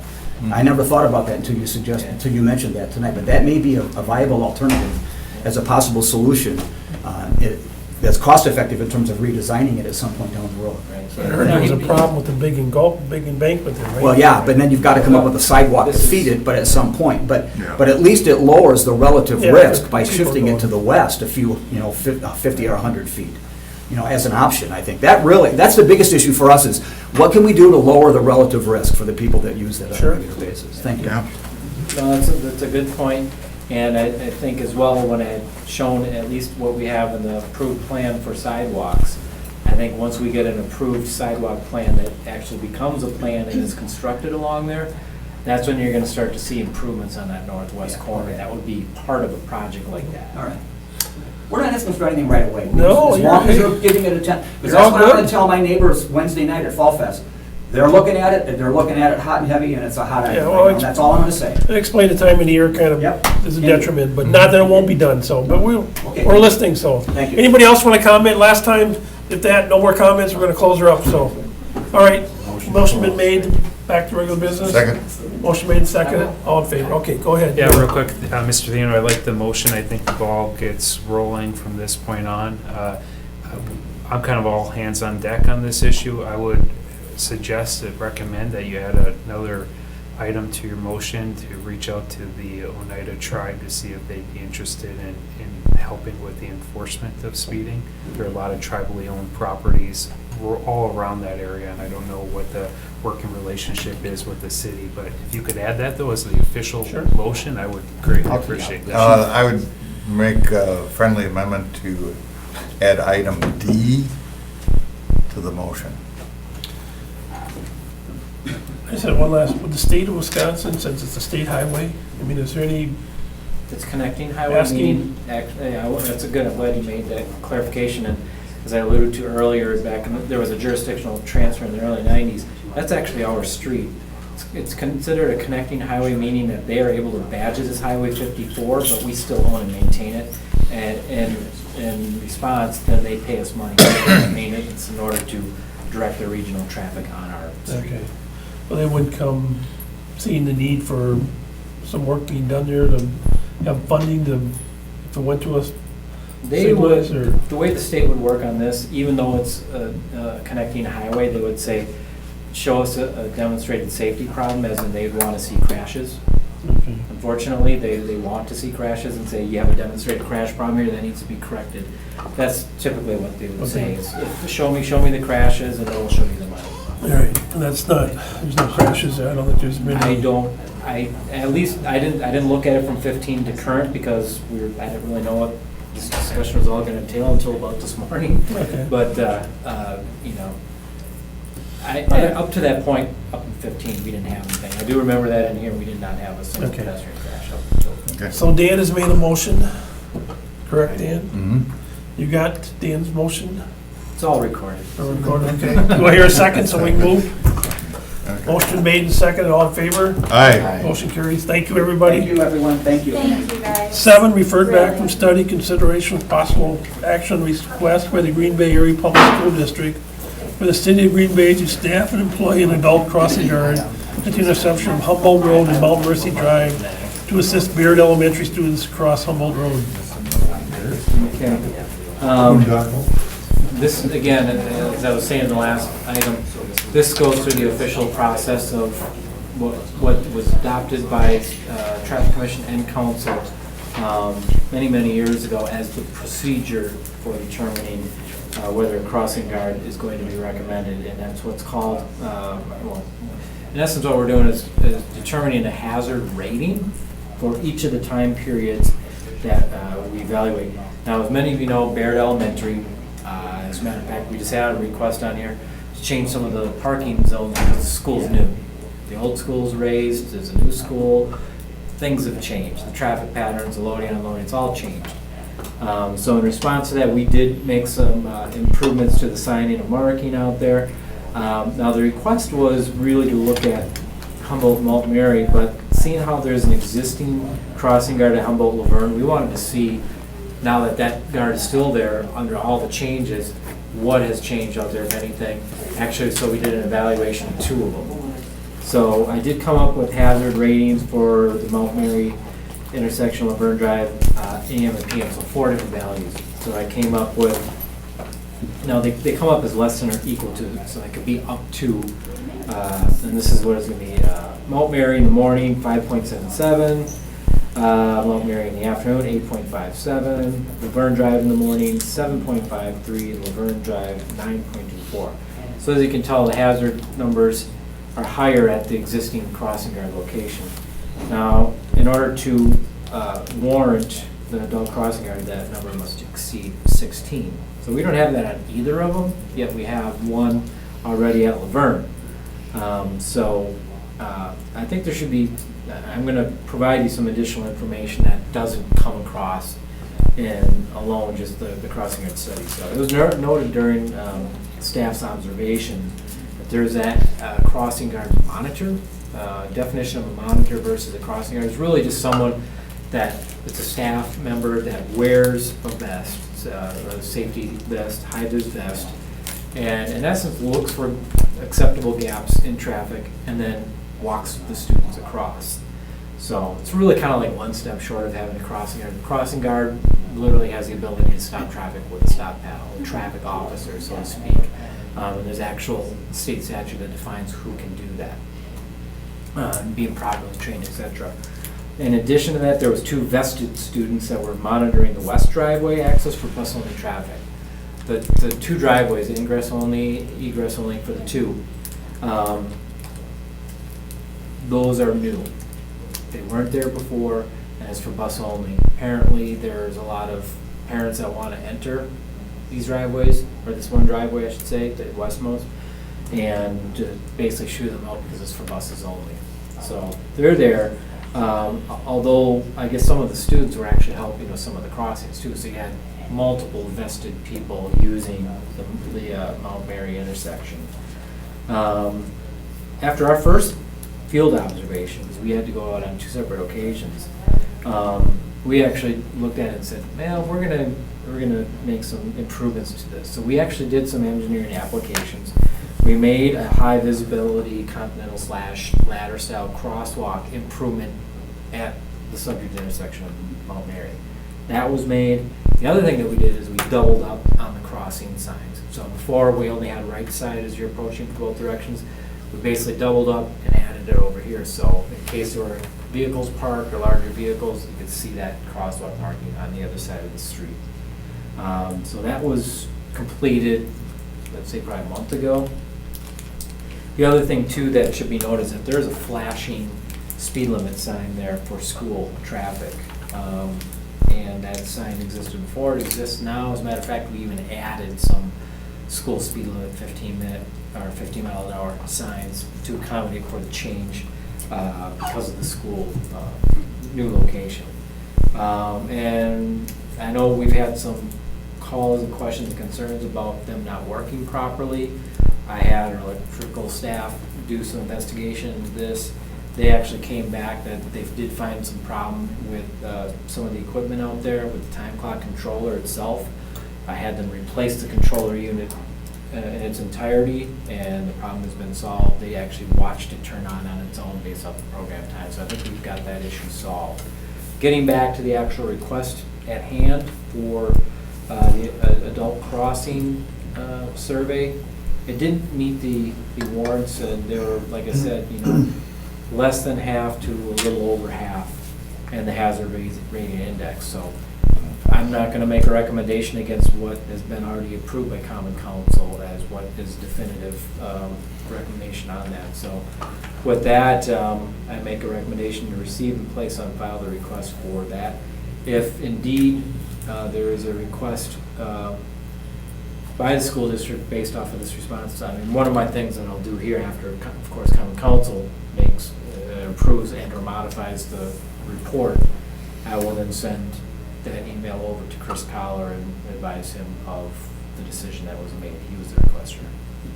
Mr. Chairman, I'd move that we receive and place on file item number 7. Motion made, do I hear a second? Second. Seconded, all in favor? Aye. Motion carries. 8, postponed, consideration with possible action, request by Alderman Johnson to look at speed control measures near the 800 block of Gross Avenue. I did, as part of the agenda packet that was available online, I did put together a speed survey on this. This was one that came up a number of years ago. We had some improvements done at the time. What I did is I just put together an updated survey for this area since we already had a lot of documented information. What I want to say is that before we basically just had a standard residential street that had curvature to it. Unfortunately, back 10 plus years ago, there was a couple of runoff road crashes. And at that time, we made a recommendation to install a double yellow center line through the curve to basically, have motors not cross anything on the center line. And B, we added in some reverse turn signs with an advisory speed limit plaque underneath them there. Fast forward 10 years, we did do the speed survey. What I found out was that we had, I should just go to the summary here. I did break it down into weekday and weekend speeds because I know some of the issue that was brought up was that, that there's sometimes maybe on the weekend it was faster and things like that. So we were able to summarize that, and what we found was that average speed was lower by 1 mile an hour over the weekend. So the average speed is 23 miles an hour versus 24 on the weekday. The 85th percentile was lower by 1 mile an hour over the weekend, so 29 versus 30 miles an hour. And the pace speed, which is that 10 mile an hour range of speed that covers the highest number of observations. So just think of that, the highest concentration that would have a 10 mile interval. What we found for that was lower by 1 mile an hour as well over the weekend. So that was between 20 and 30 on the weekend versus 21 to 31 on the weekday. The other thing that we look for too is that 85th percentile typically should be right at the upper end of that pace range, and I did find that in this data. So that's actually good. That's good news. Daily volumes also dropped during the weekend, 867 over the weekend versus 1,012 vehicles per day. That's both directions. The vehicles in the pace is 74%. Like I said, 70% or above is actually considered good, so we're at 74%. So really the speeds came in check, and although the 85th percentile was over the posted speed, It did not exceed any of the thresholds that we stipulate in our neighborhood traffic calming policy, which was adopted in 2007 by Common Council. Those thresholds of speeds are actually 32 and 35 respectively for 85th percentile and 95th percentile speeds. So we did not exceed those. So, you know, we got to look at speed limits as well from an engineering perspective. I made mention in some of the last discussions about what would it come back if we ran this U.S. limits evaluation on it, U.S. limits 2 evaluation on it, and it came up with, no surprise, 25 miles an hour. So what my conclusions are after looking at all this is that additional engineering measures to reduce motor speeds, right, and staff's opinion is really not needed along Gross Avenue. So a recommendation would be to receive and place on file a documented speed study along Gross Avenue from 6th Street to Gross Court North, and number 2, to continue any sort of police enforcement of the posted speed limit of 25 miles an hour along Gross Avenue from 6th Street to Gross Court North. Receive and place on file? Is that your same recommendation for item number 9, which is You really want to get similar? No. Oh, okay. Yes, I do. I'm I'm tired. All right. Gotta go home, go to bed. So, Okay. 8, do I hear a receive? Motion to Motion. place on file. Second? Second. All in favor? Aye. Carries. Dan, we'll go to 9 for you. Postpone consideration with You're a great possible action on American. a request by Alderman Johnson to address chronic complaints regarding speeding on 12th Avenue. If you recall some of the discussion that happened on this, was more geared towards north of Mason Street. So, yeah, 12th is pretty long, you know, this is kind of, the north is actually to the right, so you got Lombardi here on your left side of the screen, all the way up to Shawano Avenue. That's really the entire length. But it's really this area between Shawano and Mason that's really been a lot of what the Alder has been hearing relative to alleged speeding reports and things like that. He wanted to know what the results were from the Safe Walk and Bike plan relative to bike lanes. And he wanted me to look into that. And I think we were kind of at the tail end of wrapping it up anyway, getting that approved through council, which we have. I did relay to the Alder that the recommendation is for bike lanes, and which would mean narrower travel lanes for the vehicles on there. And as I've talked to you in the past before, that it's documented, and we've even had proof of that here in the city, that when we narrow lanes, we actually reduce speeds. Maybe not significantly, but it is an engineering technique that's been proven to work. So I did relay that over to the Alder, and he thought that was an acceptable solution. So he had actually recommended that I pass along to the commissioners, which I agree on, and his recommendation is to receive and place and file his request, and with the knowledge that eventually we're going to have bike lanes painted on that. And most likely because that roadway is an older concrete street, we wait for an overlay to do that because the joints are just probably not safe enough to paint a bike lane and have all these busted up joints for the bicyclists. So we wait for an overlay is when we would do that. But he's acceptable with the receipt placed on file motion as well as staff. See, I was right 5 minutes ago. Mr. Chairman, I move to receive and place on file. Motion been made, seconded, all in favor? Aye. Motion carries. I'm gonna try to help you on 10 through 13. It looks like we can kind of, Reader's Digest condenses. Reader's Digest condensed this is the area by the Northland Hotel downtown. All 4 of these items were relative to that in order to remove the no parking zone on the north side and create a 15-minute loading zone for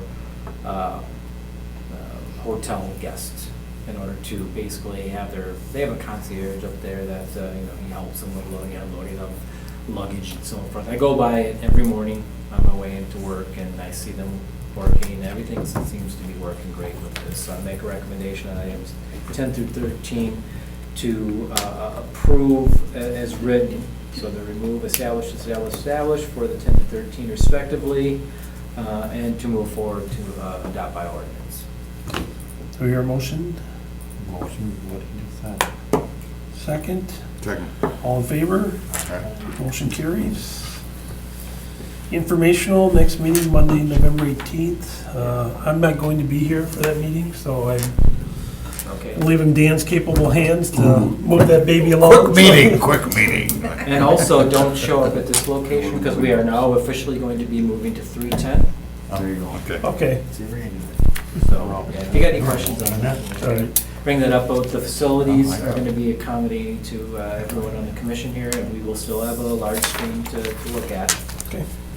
Nope, that's good. Basically, so I don't have to sit over here. Good deal. That's fine.